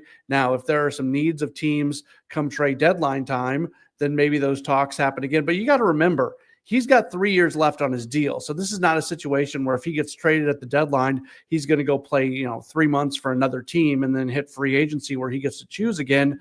He still is going to be in a spot where he's going to only want to be traded to a place that he's comfortable with. So again, as right now where we sit, those teams that he would be open with, open to, there's not a spot for that to happen. So could he be traded at the deadline? Sure. Could he spend the entire season with the Cardinals? I think that is just as plausible.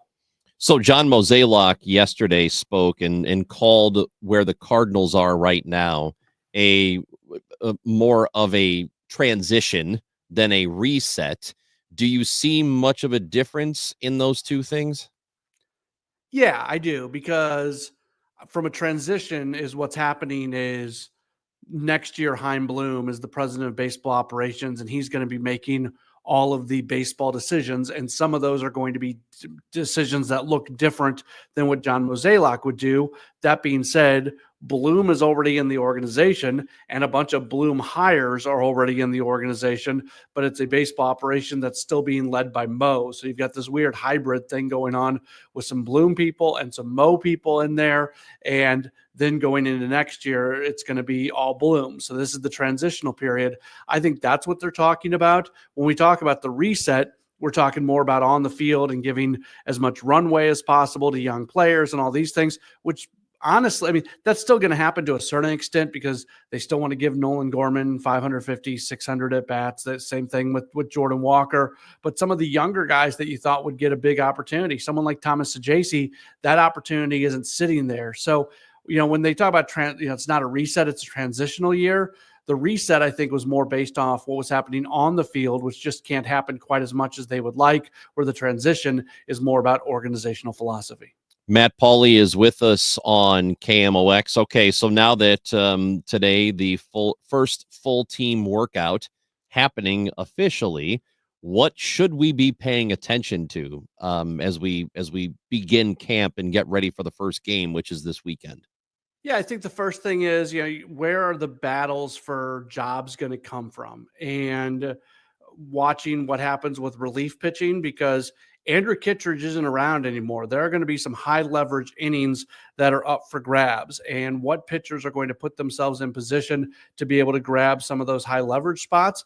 I also think how often we see Lars Nootbaar in center field during Grapefruit League play is key as well, because for this team to be the best version of its run scoring self, you probably have to play Nootbaar in center field a fair amount so you can put Donovan in left and Gorman at second, because Arenado's going to be at third, and then you want to have Burleson at the DH in those spots.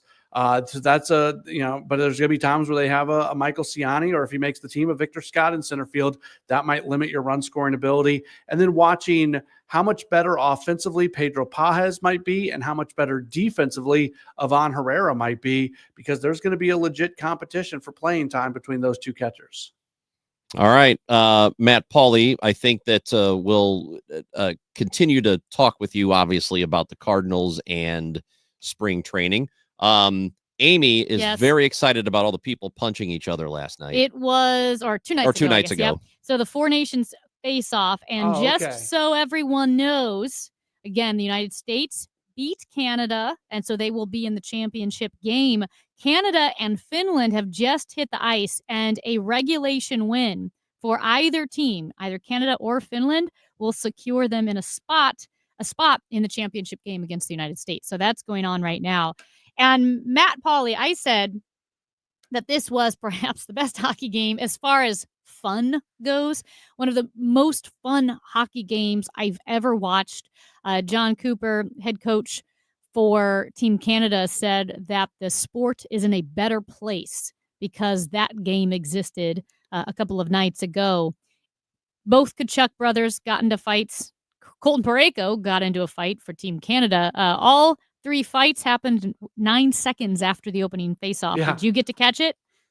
I saw much of it, and I think Cooper's right. That was especially when, and I know this is a tournament. This is not an all-star game per se, but especially with the optics of the Pro Bowl just being terrible in the NFL and what happened with the NBA All-Star game, for the NHL to be able to put the spotlight on its sport in this tournament, have a game like that. That was the number one thing seemingly that everybody was talking about.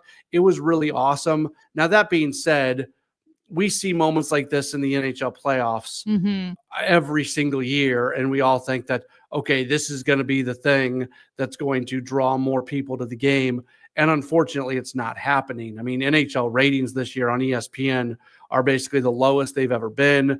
The Winter Classic, they moved the time slot this year, but that was the lowest rated Winter Classic. I mean, NHL TV ratings right now are terrible. And as much as I would love for a game like that to draw more overall interest to the sport, I'm very cynical when it comes to that, because we see the hockey playoffs are probably the best playoffs of the four major sports, and a lot of people watch them, but that never translates into more people watching it in the regular season. Yeah, I know. I will say this, man. If people say keep politics out of sports, I'd say put it back in, because that was a hell of a game. You boo the national anthem, you levy some tariffs, and what do you get? You get all-stars throwing haymakers. Maybe the NHL needs politics in sports. And again, as John Cooper also rightly pointed out, that was a pressure cooker of over a decade of no international best-on-best play. And so, of course, you're going to be playing for pride, but you got to throw the NHL a bone every now and then, and that was fun. And there were, at least online, non-hockey accounts, political accounts, every account was tweeting about that game, and that was fun to see. Yeah, it was a really, really good night for the sport. Let's not make it bigger than it is, but let's also acknowledge it for what it is. I'm making it bigger than it is. Yeah. This will be big to me. Yeah. You got to give me something, Matt. I thought I did. Well, it was... You want more. You're so needy. Don't be so parsimonious with what you're giving. Well, it was a lot of fun. And you know what? But the Tkachuk brothers, too. I think that's why it's a big deal in St. Louis. It's fun. You know, a couple of kids that grew up in St. Louis lighting up the national stage. That was fun. I saw a T-shirt online yesterday that said Tkachuk around and find out. And I really like that. I kind of want that shirt. That's actually really good. You had them. Yeah. You had them involved in all those fights. You had John Hamm on the SNL 50th anniversary thing. Like, we're everywhere, man. Wait, no, St. Louisans hate John Hamm right now. Remember the Super Bowl? We can't, we're not allowed to claim John Hamm anymore. Why? Because he had the Chiefs stuff on? Yeah, no, because he introduced the Chiefs onto the field. So, what are you talking about? Louisans, this is like Chiefs territory here. We're the home of the Chiefs. I'm being facetious if you can't tell. I'm on your side. Tell. I'm on your side, Matt, because I think you wore too many scarves during the I love John Hamm's scarves. Look, I love them. He was my Taylor Swift during the 2019 Stanley Cup playoff run. Like, okay, we get it. John Hamm's there. We get it. And I love John Hamm. Hey, I want to move real quick before we say goodbye to you. There was an awesome moment over the weekend, probably not for the guy who was at the center of it, but Terrence Shannon Jr. was an Illinois basketball player and had his jersey retired. Oh. And so they're pulling up the jersey. They unveil it from the rafters. The damn thing's upside down. Yeah. They have it upside down, and the crowd was gasping like, "Oh my God, how in the world did that happen?" And I know their athletic director, Whitman, I can't think of his first name, Josh Whitman, said that there were spirited discussions during halftime, which means there were people who got chewed out over that. Okay, so he like came to the media room and he wanted to talk before Brad Underwood, and he went on kind of I wouldn't say it was a rant, an almost rant about this. And I understand his frustration and his embarrassment, because it is embarrassing, but I feel like, man, he went in a little too far on that. Like, it was a mistake that was made and it stunk. But that he really went on. They should turn this into like a marketing opportunity. They should do like upside down jersey day. Next year. Oh yeah. You know, they should do stuff like that. It's an unfortunate thing. I'm sure Shannon is understanding of it, you know, and they got it turned around eventually. So again, embarrassing in the moment, but you would have thought that like the athletic department just lost 17 of their sports or something based off the way he was talking afterwards. I get it in the moment.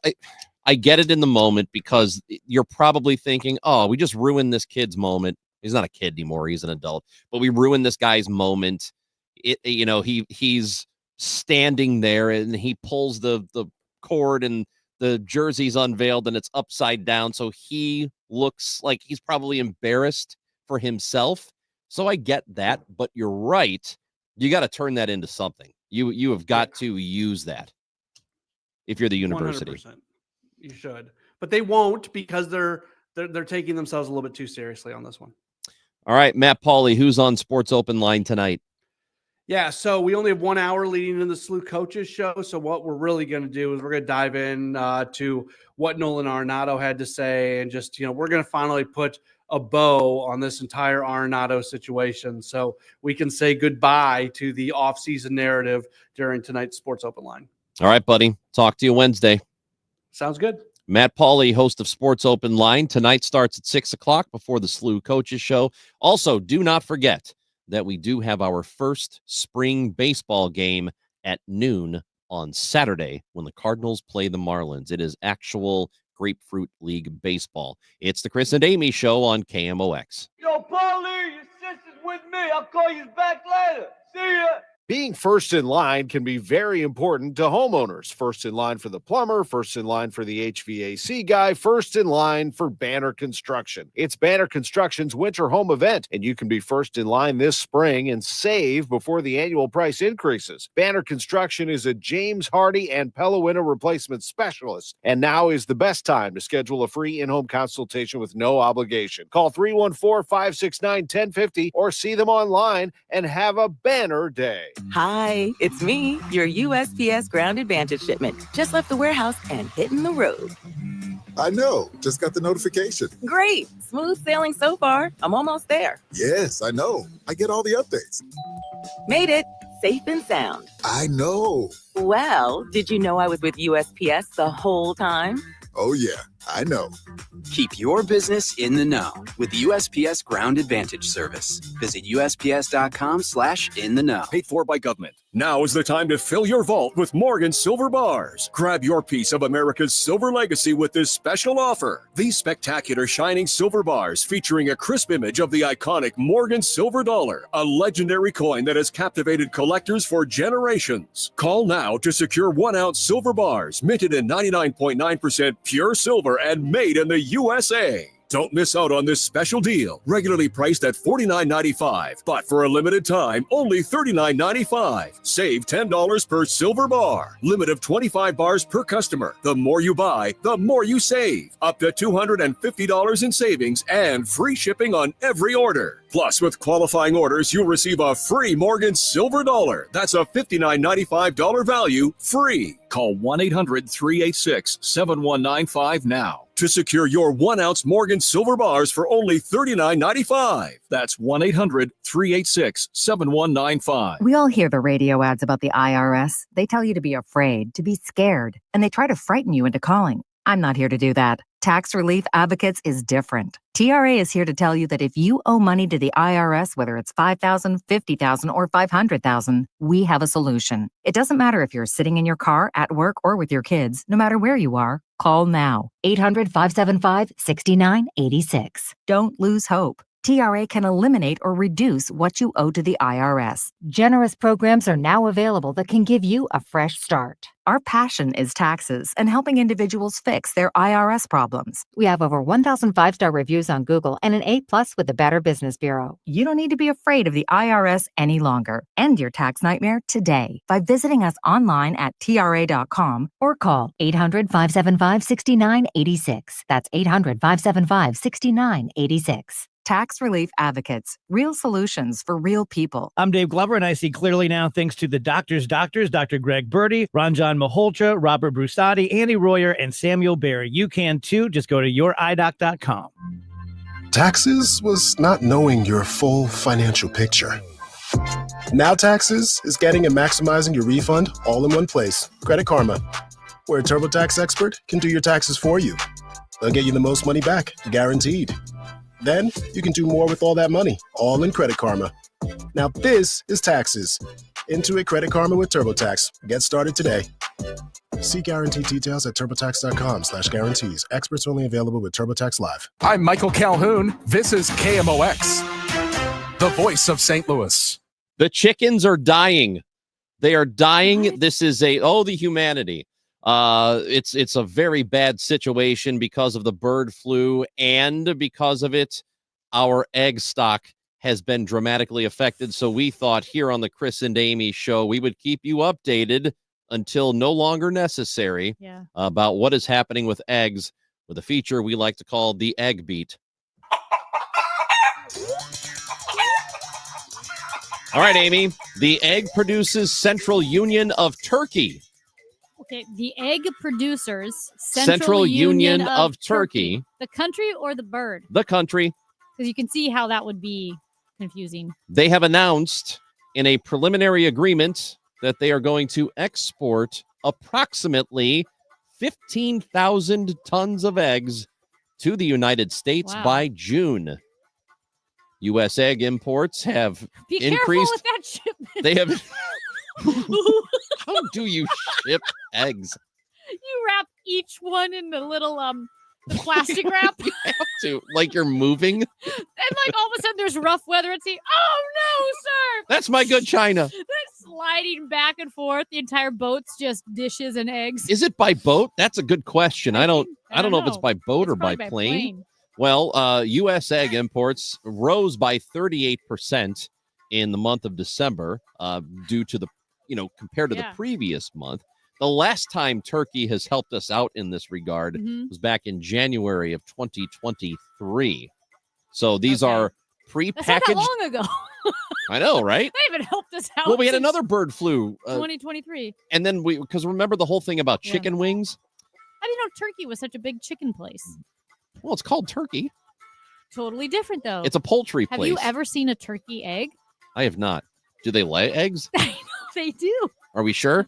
They just come out as baby turkeys? In my head, it sounds better to think that they just come out as little birds, but I'm pretty sure they lay eggs. How come nobody talks about turkey eggs? Has anybody ever seen a turkey egg?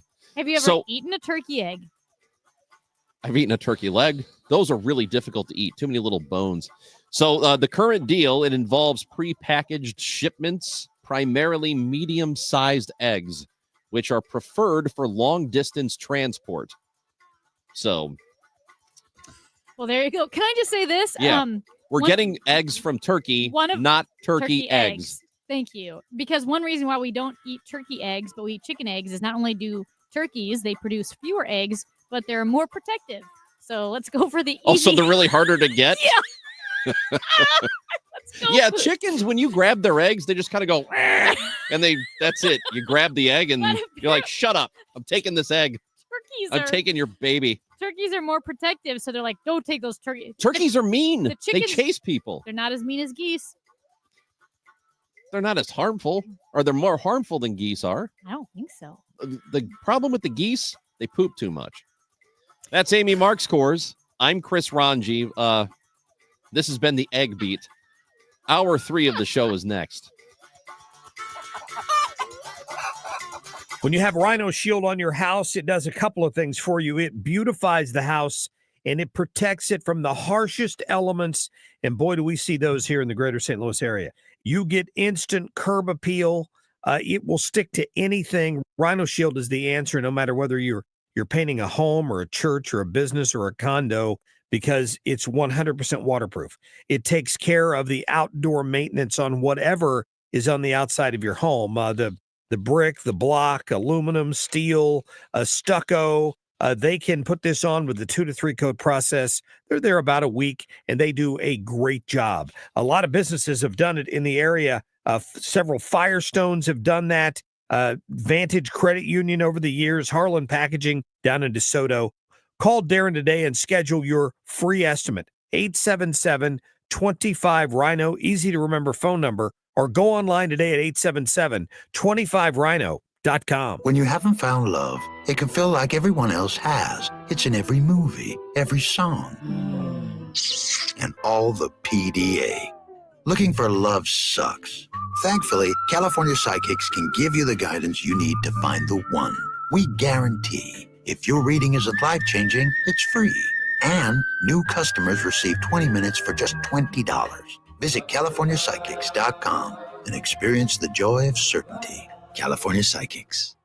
Celebrate twice as much with NordVPN's birthday deal. Get 72% off and a coupon for up to 1 year free. Visit NordVPN and discover the benefits. Secure up to 10 devices with a single account. Encrypt your online traffic.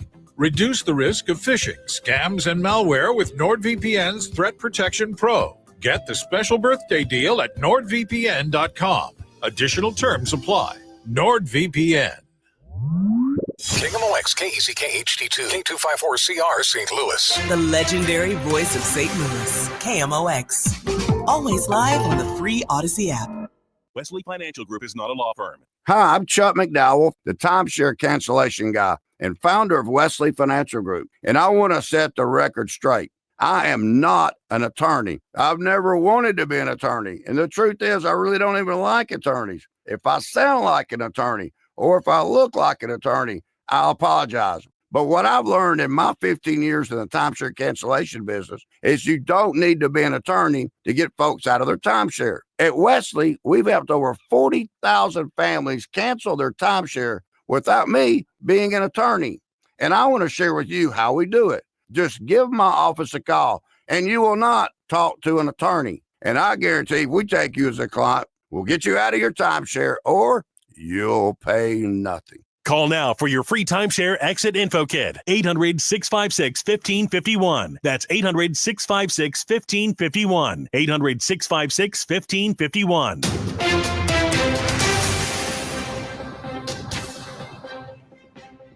By Michael's Flooring Outlet, the flooring experts, michaelsflooringoutlet.com. We've got a cloudy sky. It's 22 degrees downtown at the Arch. Secretary of State Marco Rubio is endorsing Israel's war plans for Hamas. Secretary of State Marco Rubio met Sunday with Israeli Prime Minister Benjamin Netanyahu in Jerusalem. And Rubio says that President Donald Trump has made it clear what his stance is when it comes to Hamas. Hamas cannot continue as a military or government force. And frankly, as long as it stands as a force that can govern or as a force that can administer or as a force that can threaten by use of violence, peace becomes impossible. They must be eliminated. It must be eradicated. Trump also has proposed transferring Palestinians out of Gaza and redeveloping it under U.S. ownership. Netanyahu said Sunday that he and Trump have a common strategy, including, quote, when the gates of hell will be opened, end quote, if all the hostages are not released. I'm Donna Warder.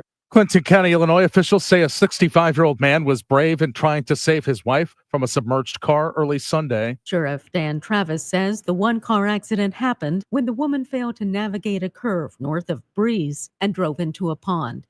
She also hit a power pole, which came to rest near the upside-down car. The sheriff says Stephen Helms, who was a passenger, made 3 dives into the dark, freezing water trying to free his wife. Rescue workers arrived and soon reached Susan Helms, but the 59-year-old died at the hospital. Mr. Helms was also evaluated for his injuries and is expected to recover. Julie Carpenter, KMOX News. The movie theater at Plaza Frontenac will show its last film on Sunday. The doors will close for good by the end of the month. In November, the owner of the mall filed a lawsuit against Landmark Theaters for $274,000 of back rent. Plaza Frontenac Cinema, opened in 1998, was known for showing art house and independent films. The KMOX Business Desk, a change in appliances. The Trump administration moving to ease energy standards for appliances put in place by the Biden administration. The mandates intended to save consumers billions of dollars in energy costs and avoid millions of tons in carbon dioxide emissions. Trump's energy secretary, though, postponing the implementation of the new efficiency standards on central air conditioners, washers, dryers, light bulbs, and freezers. Denise Pellegrini, Bloomberg Radio. No down numbers today, but stay tuned to KMOX for hourly Stiefel updates as the markets reopen tomorrow morning. Got a stalled vehicle, 270 south at Ladue on the right shoulder, and also 55 south at McNutt on the right shoulder. We are dealing with some intense, hardcore winter weather. This will be the toughest stretch of winter weather we will see, probably all winter long. It's tougher than January. On this Monday, President's Day, lots of clouds. There's still going to be some light snow and snow flurries around during the afternoon. Less than an inch accumulation. It's cold. That's not the big storm. 22 for the high. Tonight, clouds and snow flurries, 10 for the overnight low. On Tuesday, clouds, cold, snow developing, especially in the afternoon on Tuesday. And boy, is it a dry snow. 15 for the high on Tuesday. Tuesday night, snow most of the night, 9 degrees. Total snow, the way I'm seeing it right now, 5 to 6 inches by late Tuesday night into early Wednesday morning. Still probably going to fine-tune those numbers a little bit. Wednesday, clouds, flurries, and cold, 17 degrees. We clear out Wednesday night, and we are looking at some deep Arctic cold taking over the rest of the week. I'm meteorologist Dave Murray for the Voice of St. Louis, KMOX. Sponsored by the Penn Mutual Life Insurance Company, PennMutual.com/STL. 22 in St. Peters and Florissant. 22, it feels like 23 downtown at the Arch. I'm Michael Calhoun, KMOX News. Let's not say anything we're going to regret. I regret it. All of us will come to regret this. I'm serious. You won't regret it. Get over here right now. It's Monday Regrets with Chris and Amy on KMOX. Well, I have a regret, and I can still smell it. I can still smell it. Okay, here's what happened, guys. I wanted some soup. Yeah. This was on Sunday. This was yesterday. Real quick, we should tell people to tell us what their regrets are. Oh, don't you please think? do. Let's tell them how. It's Monday, and when Monday happens, you already feel lousy because you have to go to work and you got to Ugh. do things that are stupid. Nobody wants to be there. Some people on President's Day go into work because they care about their jobs. But you probably had a whole weekend or a whole week that Full of occurred, regret. and you probably regretted something stupid happened. Maybe a whole life, and you just want to get it off your chest. Yeah, maybe you're just feeling it now. So let us know. 314-436-7900. Mm-hmm. Tell us your regret on this Monday. You can drop us a voice message from the Odyssey app, AUDACY. Click the send a message button. It'll let you record it, and then you send it to us. Or you can text us too. Yep. Nope. Absolutely. Again, like we said, 314-436-7900 to text. Here's what happened. And maybe you can help me out here because I'm in a bit of a pickle. Okay. Yesterday, I wanted some soup. And so it was Saturday, actually. Saturday. And I was lazy, but I bought some pre-chopped soup starter where it's like onions and celery and carrots. And they have it in the produce section. And it was kind of a whim. You know, it's fun to live with some whimsy and impromptu I love purchases. whimsy. Yes. I thought, well, this is whimsical. Here's some pre-chopped soup stuff. Now, of course, you could say, oh, chop it yourself. I know, but I didn't. It was like $3 for this pre-chopped soup stuff. So I start Saturday. I get out my cast iron skillet and I dump the pre-chopped vegetables into the skillet. Immediately upon opening the package, I thought, well, those onions are a little strong. And onions are strong sometimes. I thought, well, maybe it's just a strong batch of onions because onions differ onion to onion.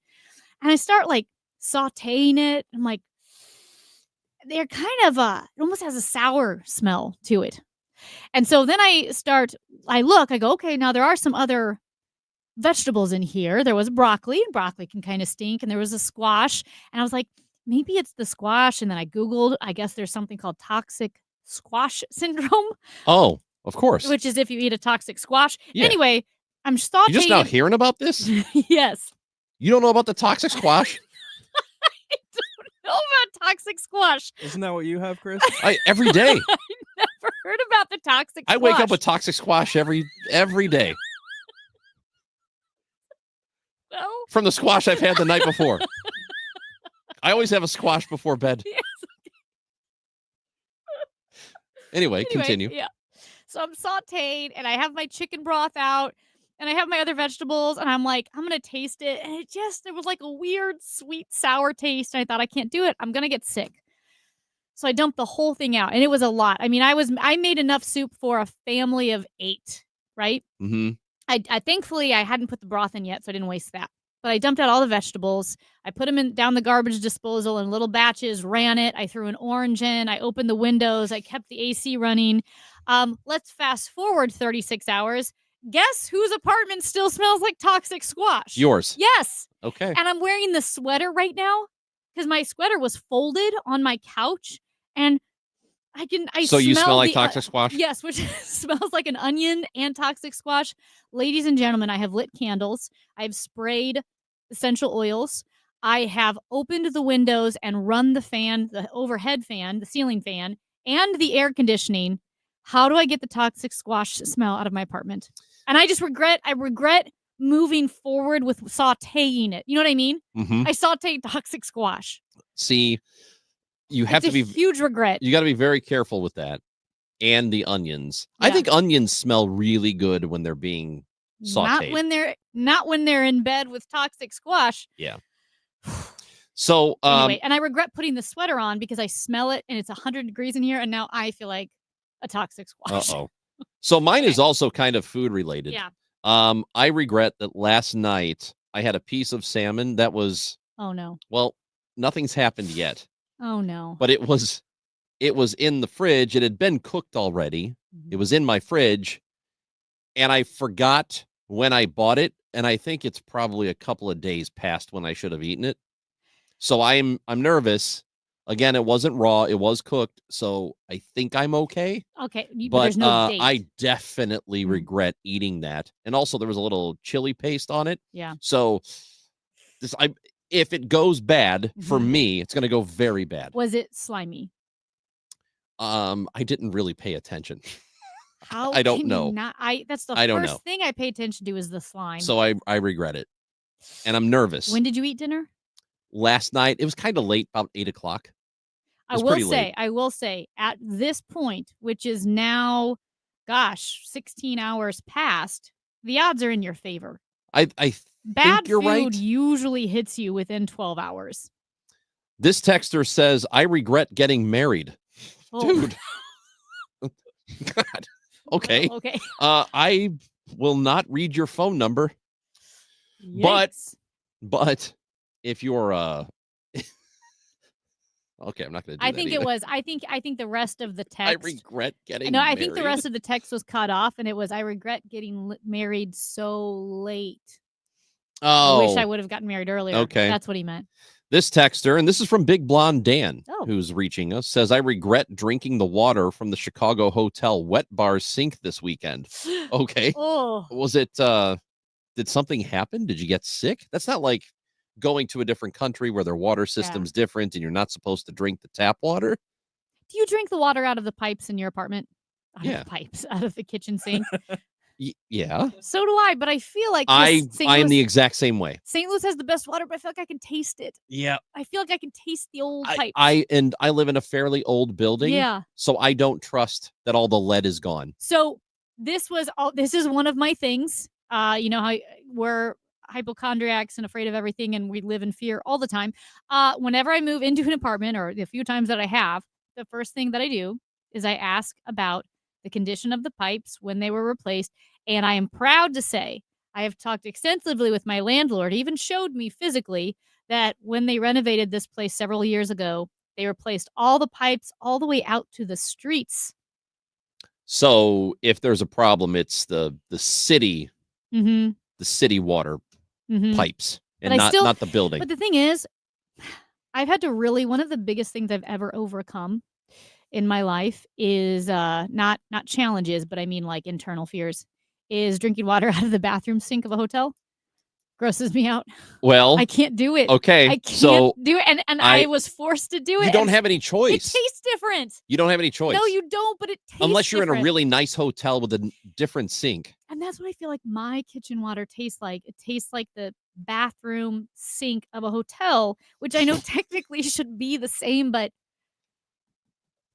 This you tech- agree?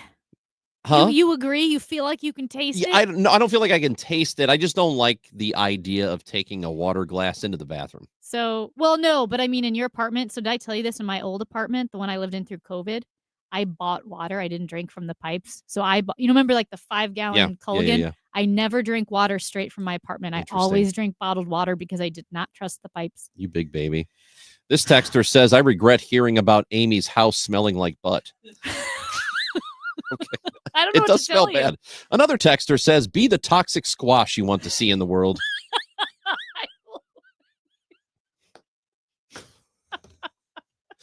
Here's another one that has nothing to do with what we were talking about. Here's my problem with John Hamm. Talk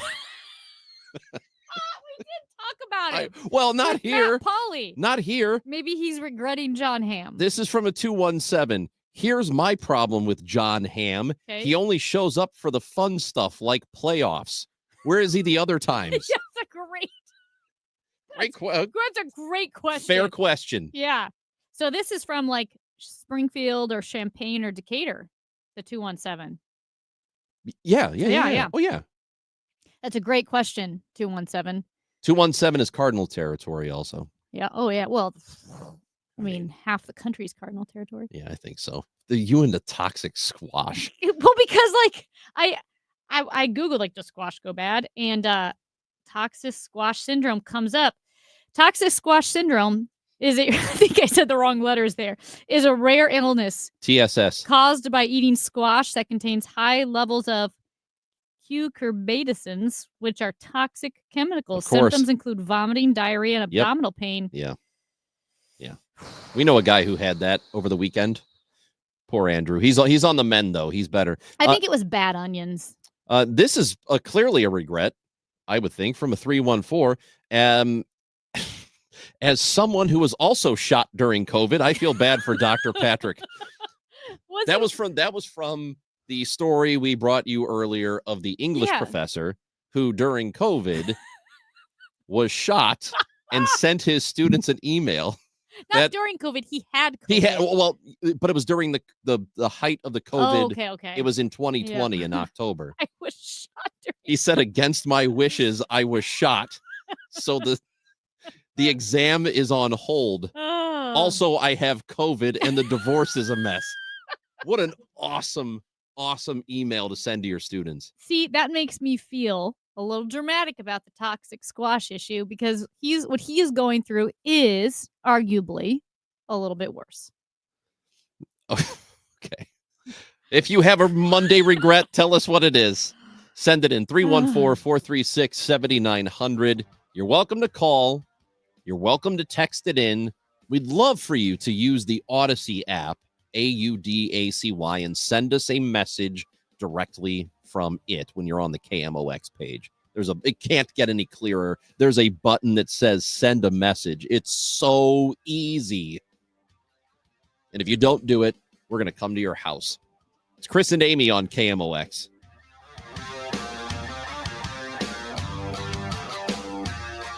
Family photographs and movies are very important. Trust the local leader in photography, the Photo Pros, formerly Creve Coeur Camera, with your memories. We can preserve photos, film, movies, VHS, mini tape, slides, and we restore images. Don't forget, nothing leaves St. Louis. We personally take care of you. You get great service for a reasonable price. Quality is second to none, and the more you bring in, the better the price. To find us, Google Creve Coeur Camera or the Photo Pros.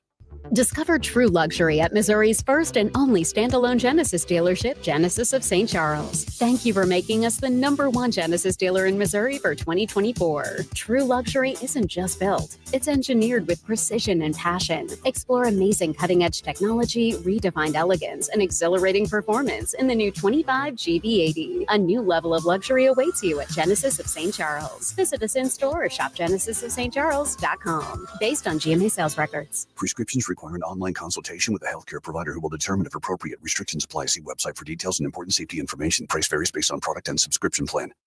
Hey guys, let's talk ED because millions of men experience it, but not everyone can access or afford treatments like Viagra.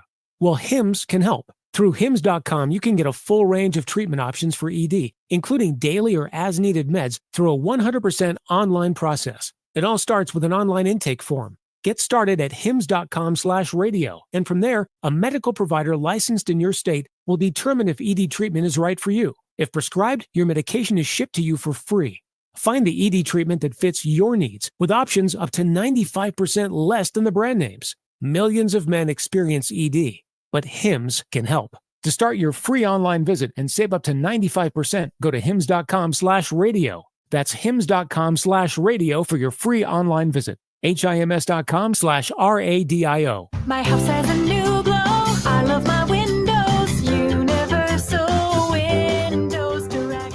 Hey guys, Dave Glover here for Universal Windows Direct. Right now, buy 2 windows, get 2 for free, no limit, plus 36 months with 0 interest. Restrictions apply. Have a price, they'll beat it. Schedule your free in-home estimate today. I love my windows. They've got that brand new home effect. Universal Windows Direct. Trust and Will knows that we'll all eventually need a will. How about right now? Trust and Will makes creating your will easy, like while you're lounging on the couch easy. Trust and Will is designed by attorneys but customized by you, and all documents are state-specific and secure. Find your plan at trustandwill.com and use offer code RADIO now for 10% off. That's trustandwill.com, offer code RADIO. Trust and Will is an online estate planning service. Visit trustandwill.com for details. Seems everything costs more these days. Gas, groceries, and when's the last time you checked your wireless bill? Yikes. When it comes to Big Wireless, if you're staying, you may be overpaying. Here's how to get the same fast, reliable nationwide coverage without the big wireless bill. Switch to Consumer Cellular. Plans start at just $20 a month, and that's not a short-term promo. Our US-based experts will get you switched and saving in about 20 minutes. Call 1-888-FREEDOM, visit consumercellular.com or a store near you, and start saving today. Plans include $5 credit for auto pay and e-billing. From the arch to the airwaves, KMOX is St. Louis.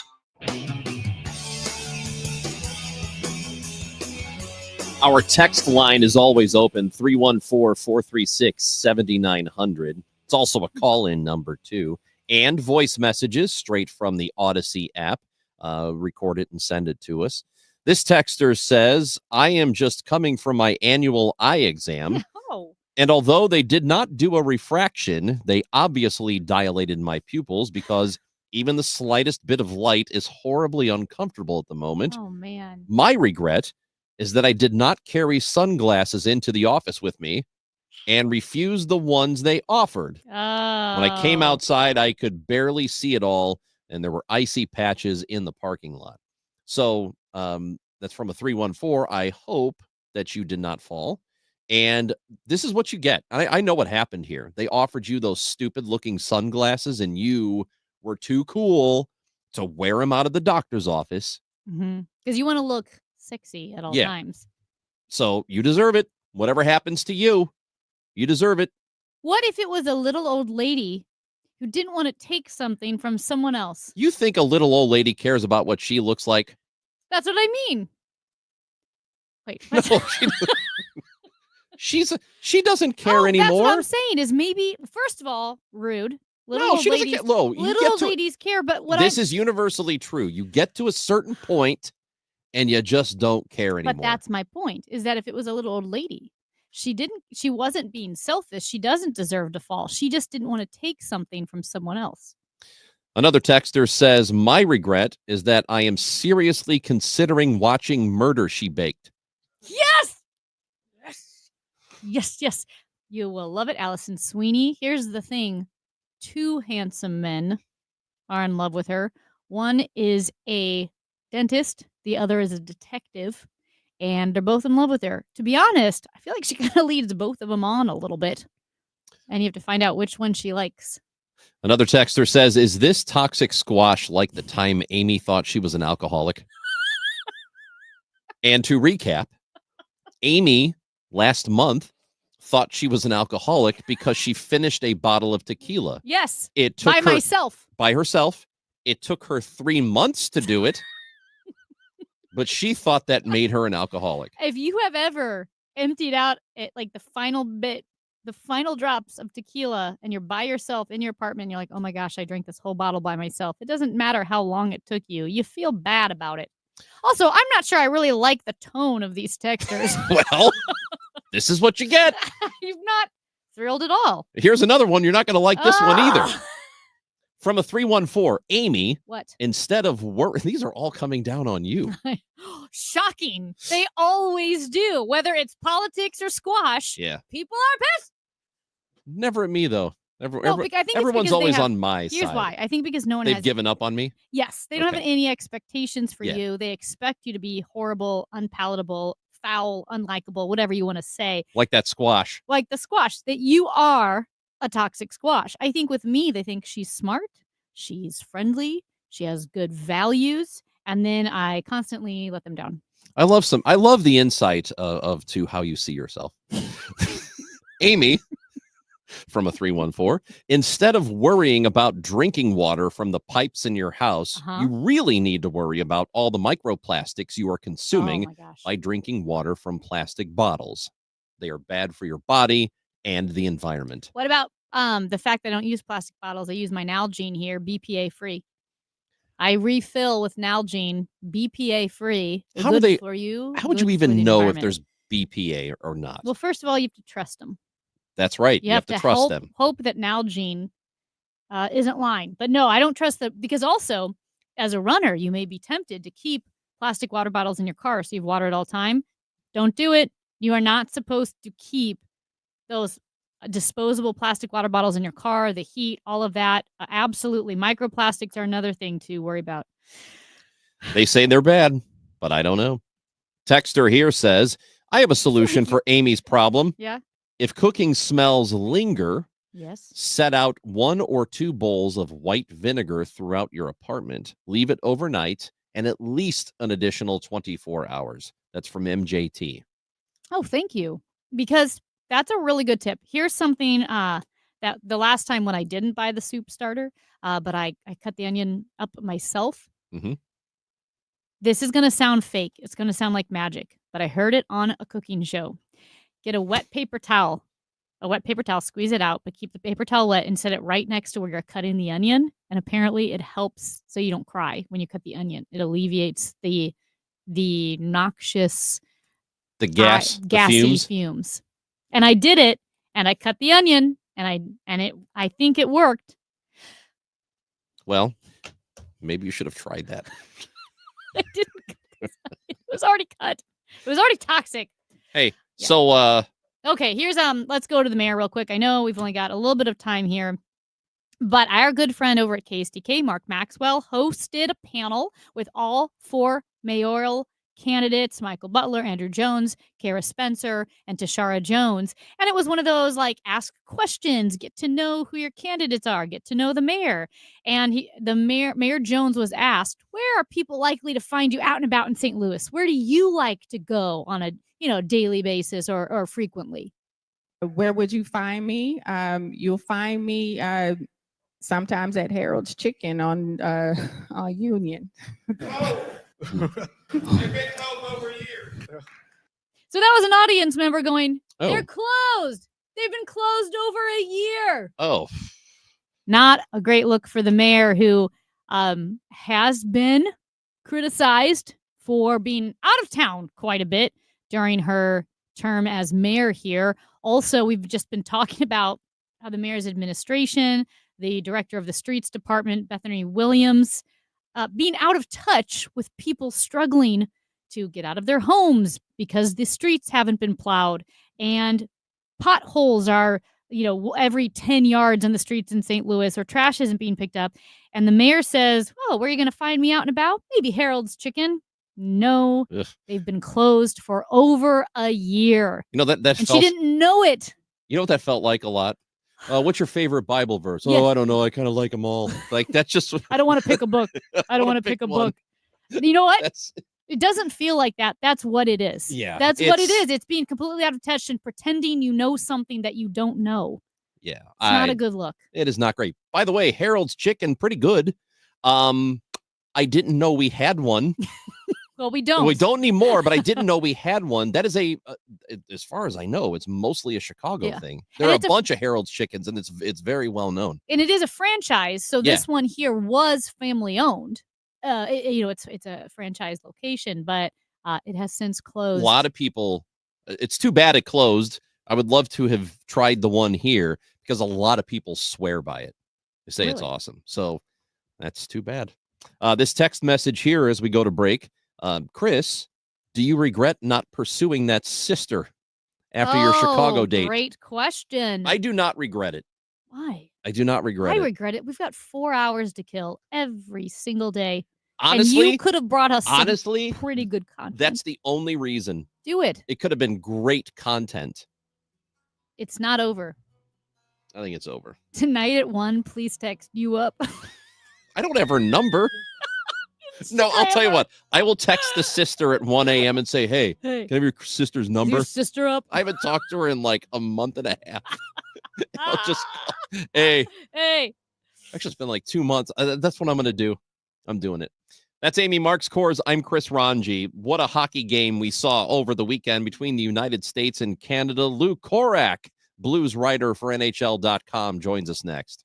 Farming's hard. To feed the world, farmers have to work the land, brave the elements, and fight the battle against weeds. Weeds reduce crop yields, so prices go up and everybody gets less to eat. But 50 years ago, farmers got a new tool to fight weeds, glyphosate. It kills weeds while protecting the harvest. Time and again, it has been approved by the EPA and by leading regulatory bodies around the world. It helps enable practices that reduce erosion and keep soil healthy, which is good for the earth. Farming's hard, but it's a little easier with glyphosate. Learn more at go.bayer.com/glyphosate. Paid for by Bayer. Join Mark Patrick seminars and stop smoking now without cravings, irritability, weight gain, or your money back. Totally changed my life. It's amazing. I don't have any cravings. You want to quit, but have found it impossible. This is the thing for you. I have absolutely no cravings. It's the darndest thing I have ever seen in my life. It's not for entertainment. It's for results. Do it. It works. Period. You've tried everything else. You need to come and try this. Early bird special, only $49.99. Hypnosis designed to destroy unwanted cravings. That's right. Seminars Sunday, March 16th, Aviator Hotel and Suites, South I-55 in St. Louis. Weight loss seminar, 11 a.m. Stop smoking seminar, 2 p.m. or Monday, March 17th. 4 Points by Sheraton, St. Louis, Fairview Heights. Weight loss seminar, 5:30 p.m. Stop smoking seminar, 8 p.m. Register at markpatrickseminars.com.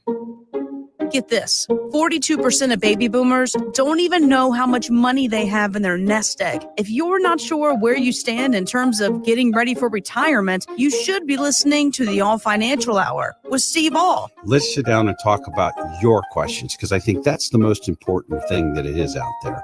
It's what questions do you have? Saturday mornings at 10 or Sunday evenings at 6, right here on KMOX. Special announcement. Together Credit Union is now accepting applications for its Together Foundation Community Scholarship Program. This year, Together Credit Union will award 5 $1,500 scholarships to eligible students who live and work in St. Louis City, St. Louis County, St. Charles County, Jefferson County, Madison County, or St. Clair County. Applications for the Together Foundation Community Scholarship are accepted until Monday, March 31st. Learn more at togethercu.org. Together Credit Union. Federally insured by NCUA. What was my first impression when I walked in? Wow. It makes me feel like I matter. They've just done everything in their power to make me feel welcome and cared for. I feel like I can go forward because now I'm in good health. She wasn't looking at her watch. She wasn't rushing things. She took the time to understand what I was going through. Ready to upgrade your primary care in St. Louis? Visit archwellhealth.com. or call 314-668-2173 to join now during Medicare open enrollment. At 12:31, it's cloudy sky and currently 23 downtown at the Arch. New investor for U.S. tech stalwart Dr. Manufacturing. TSMC, the world's leading manufacturer of advanced AI chips, is considering whether to take a controlling stake in Intel's chip business. A source says the Trump administration made that request. Wall Street Journal reports Broadcom has had informal talks with advisors about making a bid for Intel's chip design and marketing business. Denise Pellegrini, Bloomberg Radio. Stalled vehicle 6440 going east before Boone's Crossing. It's got the left shoulder closed. Forecast is sponsored by Gloria Liu with Your Home Sold Guaranteed Realty. Sell your home with trust, confidence, and written guarantees. Gloria Liu with Your Home Sold Guaranteed Realty is St. Louis's real estate expert. Visit GloriaHasTheBuyers.com. Winter storm watch takes effect tonight through tomorrow night. High today, 25. Tonight, some snow with a low 7 to 11 degrees. For tomorrow, frigid snow flurries, slippery surfaces with a high of 15. Cloudy and 23 at the moment downtown at the Arch. I'm Michael Calhoun, KMOX News. When you want a brand new kitchen, there's nothing to it. There's a brand new way to do it. 3-day kitchen and bath. It's all about time. 3 days or less. At 3-day kitchen and bath. Do you love your house and hate the thought of assisted living? Whether you're caring for a loved one in your home right now or planning to live independently in the years ahead, call 3 Day Kitchen and Bath. They can completely remodel your old bathroom in just 3 days and back up their work with a 100% satisfaction guarantee on both their quality and craftsmanship. If all you need is a new walk-in tub or easy entry shower to make your life easier, they could do just that for you. Avoid the hassle and stress of remodeling. Check them out on the web at 3daykitchen.com or call 3 Day Kitchen and Bath for your free design consultation today. 3 Day Kitchen and Bath. It's about time. It's about time. 3 days or less at 3 Day Kitchen and Bath. You ever try fixing your car and realize you're missing that one part? Yeah, been there. That's why eBay's my go-to. They've got millions of parts guaranteed to fit. I'm talking brake pads for when yours have seen one too many miles of stop and go. Oil filters, because you don't mess around with your engine care. Even got this cold air intake on my watch list. I might just go for it. To keep the ride cool and your DIY streak hot. Find all the parts you need at prices you love. Guaranteed to fit every time. eBay. Things. People. Love. Eligible items only. Exclusions apply. Millions of Americans take medicine like Ozempic and Zepbound. Many of them are overpaying by thousands of dollars a year. These GLP-1 medications for diabetes, weight loss, and more may not always be covered by your insurance, but GoodRx can help. GoodRx helps you save every month on prescriptions at over 70,000 pharmacies nationwide. Best of all, it's free to use. Check GoodRx to save on GLP-1s. Just go to goodrx.com/GLP. That's goodrx.com/GLP. GoodRx is not insurance, but can be used instead of insurance, including Medicare and other federal and state-funded programs. If it's happening in sports, Bernie Nicholas talks about it Tuesday and Thursday on the Chris and Amy Show on KMOX. Are off. Matthew Tkachuk and Brandon Hagel. Tkachuk from Florida.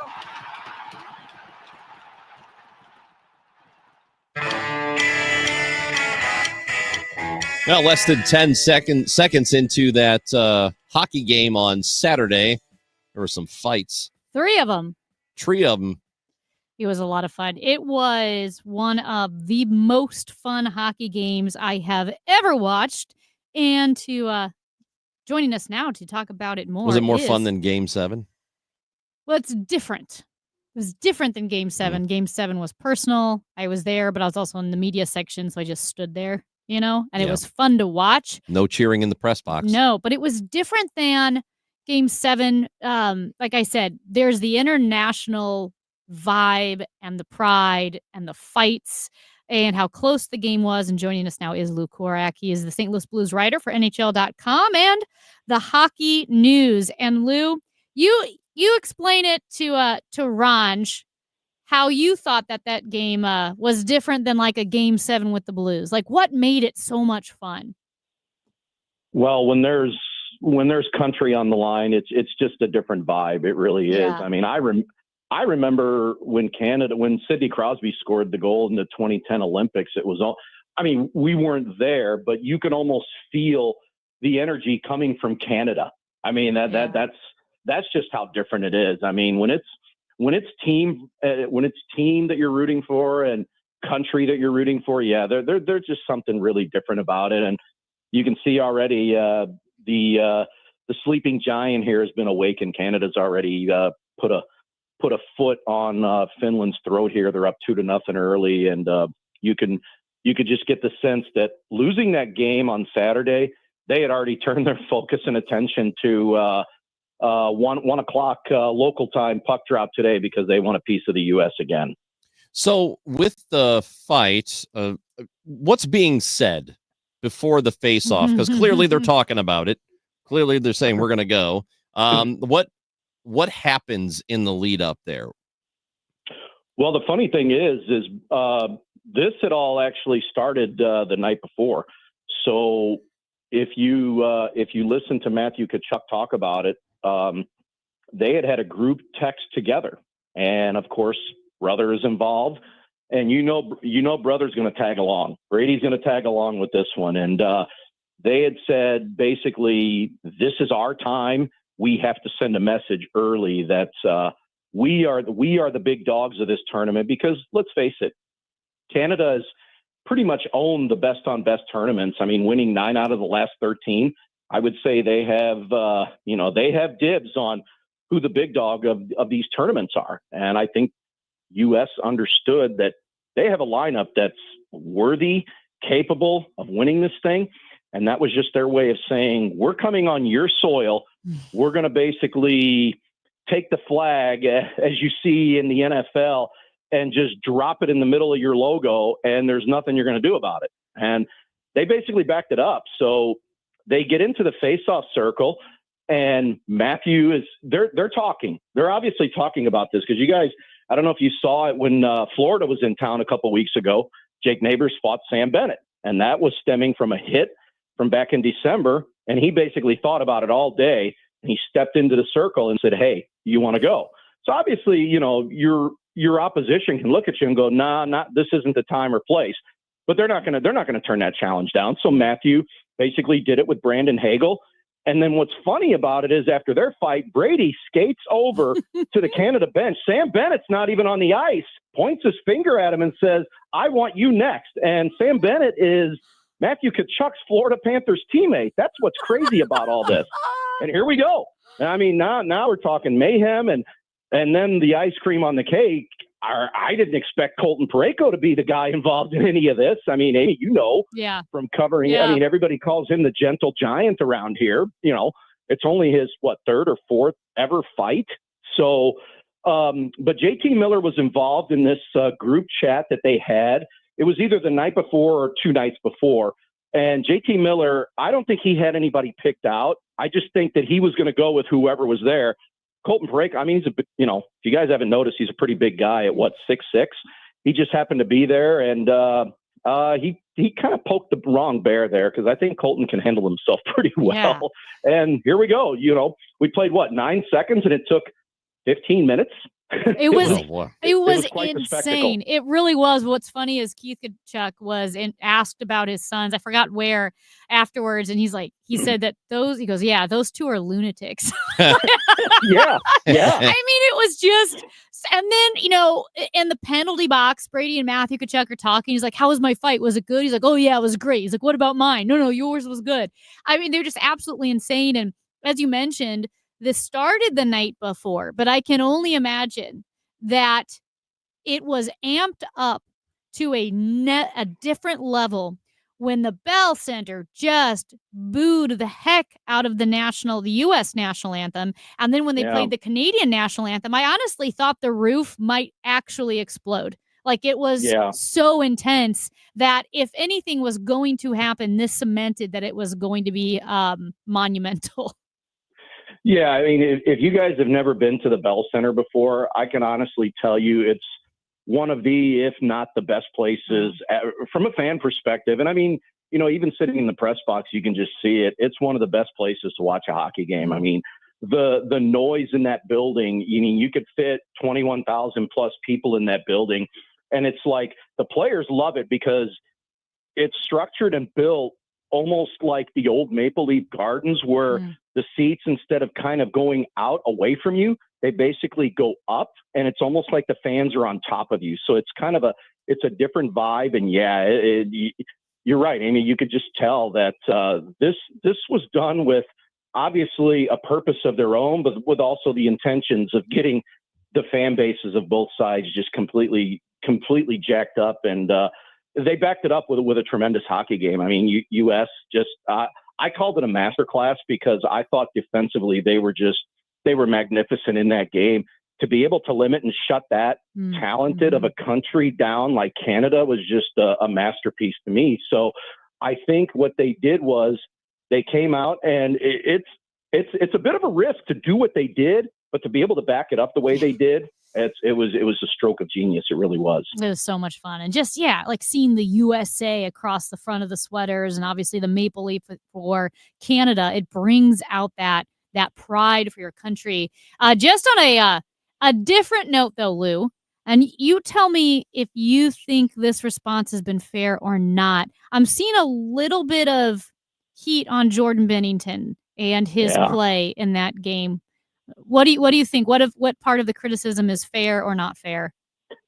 Well, it's kind of what you've seen with Jordan Binnington since he's really been here. And he sometimes has the propensity to give up the goal that you expect him to stop, or really that you expect any goalie to stop, to be honest with you. And that first goal by Jake Gensel, he'll tell you 1,000 times out of 100 times that he should have saved it. I mean, it was from a tough angle right through him. There wasn't much to it technique wise that he had to be able to exhibit there in order to just make a pretty routine save.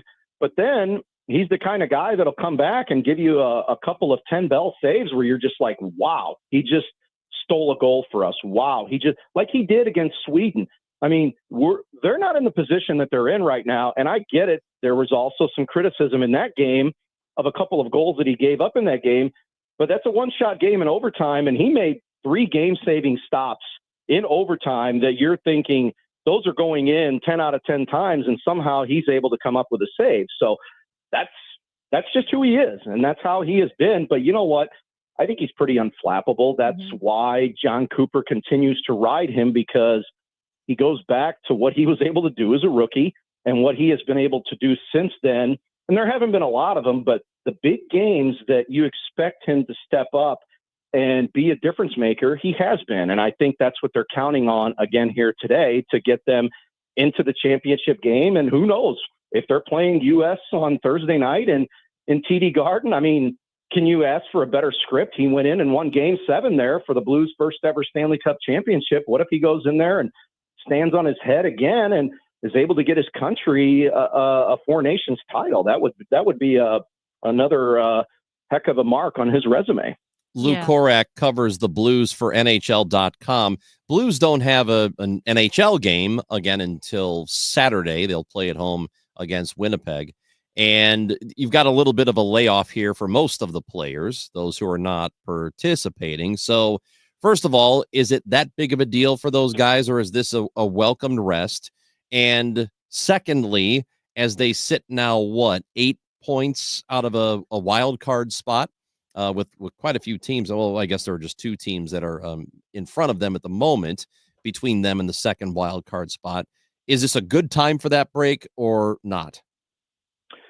Well, first of all, just from a physical standpoint, it is. I mean, because with the way the schedule continues to be compressed, and a lot of it has to do with what you're seeing right now. You have a tournament within a season, so you're playing a lot of 4 games in 6 nights, 5 games in 8 nights, and you kind of repeat that 3 and 4 nights, and you're repeating that over and over again, and your body, it's just taking a toll. So, you know, everybody that I talked to leading into the break said it's a welcome time off.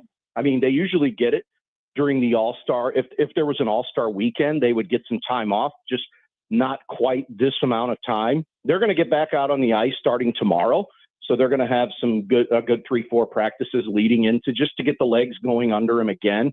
But I think they understand the situation that they're in. It's going to help them make the push, because quite simply, guys, they just haven't had that momentum stretch where they're basically making the statement saying, we're here, we're not going anywhere. And when I say that, I'm talking about a winning streak. I mean, they're the only team in the league still to this point that hasn't won 3 games in a row. That's got to change if they're going to get into this playoff race. I mean, 8 points out right now. Even Chris, I'll be honest with you, even if they go on some kind of a run and win 5, 6, 7 in a row, they may still not be in this thing. I mean, 8 points doesn't sound like a ton, but it really is. I mean, when you've got other teams that are playing well as well, I mean, this could all be a moot point for them. So all they can do is control what they can control, and the players will always tell you that, and maybe the rest will fall into place. But it's going to be a tall task. I'll be honest with you.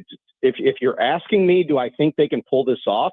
I don't think so, just because of the magnitude of how many teams. You know, it doesn't sound like a lot, but having a couple of teams in front of you, not only do you have to play well, but you have to have a couple of other teams not play as well. That to me is just asking a lot. I mean, they are the last game of the year is tax day. So you're about 2 months away from that. You're just under 2 months. And that seems like a lot of time, but it's almost kind of not. Yeah, they're gonna hit the ground running here. I mean, once they start Saturday, you're talking Saturday, Sunday home games, and then you're playing Seattle on Tuesday. So you start off with this 3 out of 4 nights at home, and then you add a game in on Washington a week from Thursday. You're talking 4 games in 6 nights right out of the gates, and that's the way it's going to be there's just not going to be many of these periods where you're going to get 2 days off in between games, 3 days off. They do have a stretch there in March where they're going to play a lot of road games, and they are going to have some days off. But then around the middle of March, it's a race to the finish. And between now and the middle of March, like I said, they're going to have to go on a run now, and then they're really going to have to go on a run then in order to deem themselves relevant in this race. And I just don't know if there's enough there to get them over the hump, but they're not going to give up. I mean, this team has shown that, even, they may be a little bit void of talent like some of the others out there, but they do have the propensity of not giving up. I just think it's going to be a tall task for them, but they're going to give it their best shot. Lou Korak, as always, we appreciate it. Thank you, sir. Absolutely. Good talking to you both. St. Louis Blues writer for NHL.com and the Hockey News, Lou Korak, with us on KMOX. I've got Amy Markscores. I'm Chris Ranji. We have just a few more moments with you before the Dave Glover Show takes over. Don't forget, you can play KMOX on your smart speaker at home. Just tell it to play KMOX, and it will do it. Or play the Chris and Amy Show, and it will play for you the last episode of the podcast. It is Chris and Amy on KMOX.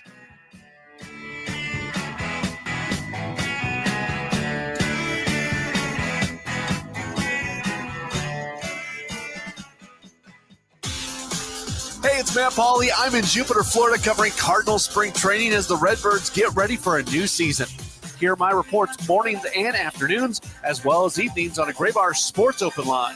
Get everything you need to know about what's happening in Redbirds camp with the Cardinal Spring Training Reports. Sponsored by St. Louis Composting, Wilkie Window and Door, and Norm's Bargain Barn. On your home of the St. Louis Cardinals, KMOX.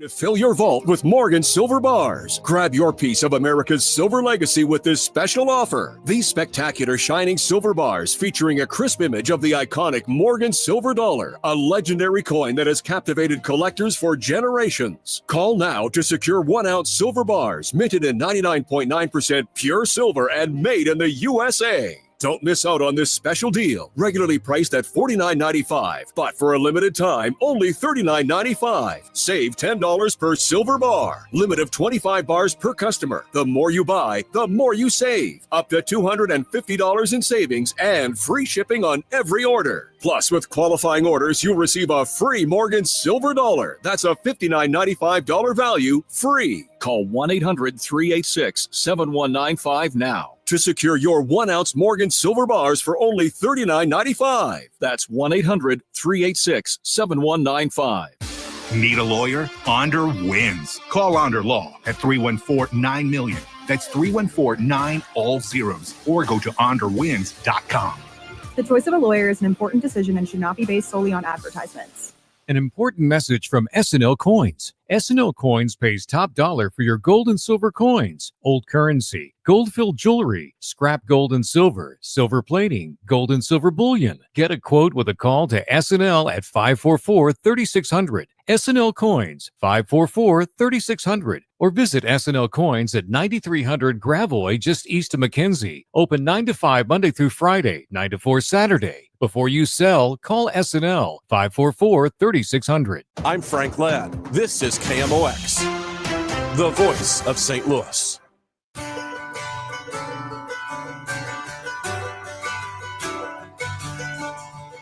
I'd like to know how you feel about this. Yes. I'm just seeing this story, and maybe it's something we get into a little deeper tomorrow, because my instinct is that people will have an opinion on this. So Really? There was a flight from New Jersey, from Newark, New Jersey, which left on Thursday. It was a Boeing 777 that was going to Dublin, Ireland. You've heard of it? Yep. They did not land in Ireland until yesterday. And the reason they did not make it there was they were 3 hours into the flight and there was a medical emergency with one of the passengers. So they turned around and they landed in Newfoundland, Canada. Beautiful. And then they were stuck there because of weather. There was a weather issue and they couldn't take off. So there were 259 people on this plane who were stuck in Canada. I haven't read enough into the story yet, For so how I don't know many if they were. So they left on Thursday. Okay. They did not make it to their destination until yesterday. So I think about 48 hours they were stuck in Canada. I don't know if they had hotels or whatever paid for them. But the question is, okay, you're a human being and you're on this flight, but you're also, it's a long flight and it's Okay. a trip that you've planned and you've spent a lot of money. Yeah. Obviously, you have to do what you have to do for the passenger with a medical emergency, right? But also, are you like, come on, man, I spent all this money and I'm trying to get to Ireland. I think you can feel both ways. I So think you could be. How do you think? You can feel awful and sad if someone had a heart attack or something. Hopefully that person is not dead. Let's say the person's living and they have a heart attack. You can feel sad for that person, but also super irritated or disappointed that your big international trip got ruined. But shouldn't the severity of what happened make you forget about your trip and go, oh, it's a human life. I have to think about this person. And No. that's the only I mean, thing that matters. did this person die? Well, I don't know if they died or not, but they were taken to a hospital in Canada. Yeah. It sounds like the person didn't die. And I think you can absolutely acknowledge that. I mean, that's a tragedy. And like you said, it could be worse. I'm glad I wasn't the person with the medical emergency, but still realize I took off 4 days. These are 4 days of work that I took off that I can't get back. I don't know. Am I going to be compensated for the hotel that I had to pay for that wasn't cancelable at that point in Ireland? Is the airline going to get me my money back? Now I'm flying, across the Atlantic Ocean, and I only have 3 days in Ireland because I can't not come back to work when I said I was going to come back. I think you can absolutely be irritated to the point of tears. Does it make you a bad person? No. Does it make you a bad? Do you think there were people on the flight who yelled at the flight attendants? That would make you a bad person. Okay. If you're yelling, like I would "Don't turn it around." love to know what the reaction on Yeah. the plane is. Because it's not like a flight to Chicago where it's an hour. Okay. I guess you would probably just keep flying because it's so short. But let's say it's to New York from Yeah. here and you have to stop in Pittsburgh. Mhm. Are you going to be upset? Let me ask you this. When you're stuck in traffic, it takes you forever to get to work or get to the party you're going to because there was some terrible accident. Are you not irritated? Yep. You're irritated. Yeah, totally. Yes. No, Like I'm you should have been paying attention. Yes. Get your eyes off your So, phone. I will say you can be more irritated because I think all accidents, barring if they're caused by like a medical event, all accidents are avoidable because someone wasn't paying attention, someone slammed on the brakes, someone was following too close, someone was texting and driving, whatever it is. All accidents, except for when you actually pass out, are avoidable. So it's okay to be mad. But no, I cried before flying Allegiant because I had like 5 days for vacation and Allegiant wasted 2 of them because they canceled the flight while we were lining up to board. And you know why they canceled it? Because they didn't have a pilot or crew. Now, Well, again, that's different than somebody dying on the plane. I know, we were lining up to board, but if Yeah. they had told me, well, we just found out the pilot died, I would still be irritated. Get more pilots. Get more pilots. Drag them out of there. Oh, here's because what you know and what you feel are 2 different things. It's just is. You can know I feel bad for this person or I know I should feel bad and I am upset for that person, but I still feel really irritated. This was my big trip to Ireland. It cost me thousands of dollars. Anything you missed is on the Odyssey I'm app. mad. Go back and get the podcast. Download the app for your phone. It's free. The interviews with Chris Cillizza, Peter Castor, Matt Pauley, Lou Korak, and the full show is all available for you. That's Amy Markscores. I'm Chris Ranji. Back with you tomorrow at 10 o'clock on KMOX. You don't know about the toxic squash? Do you ever wonder if you've saved enough to retire? Well, you can discover how you can make your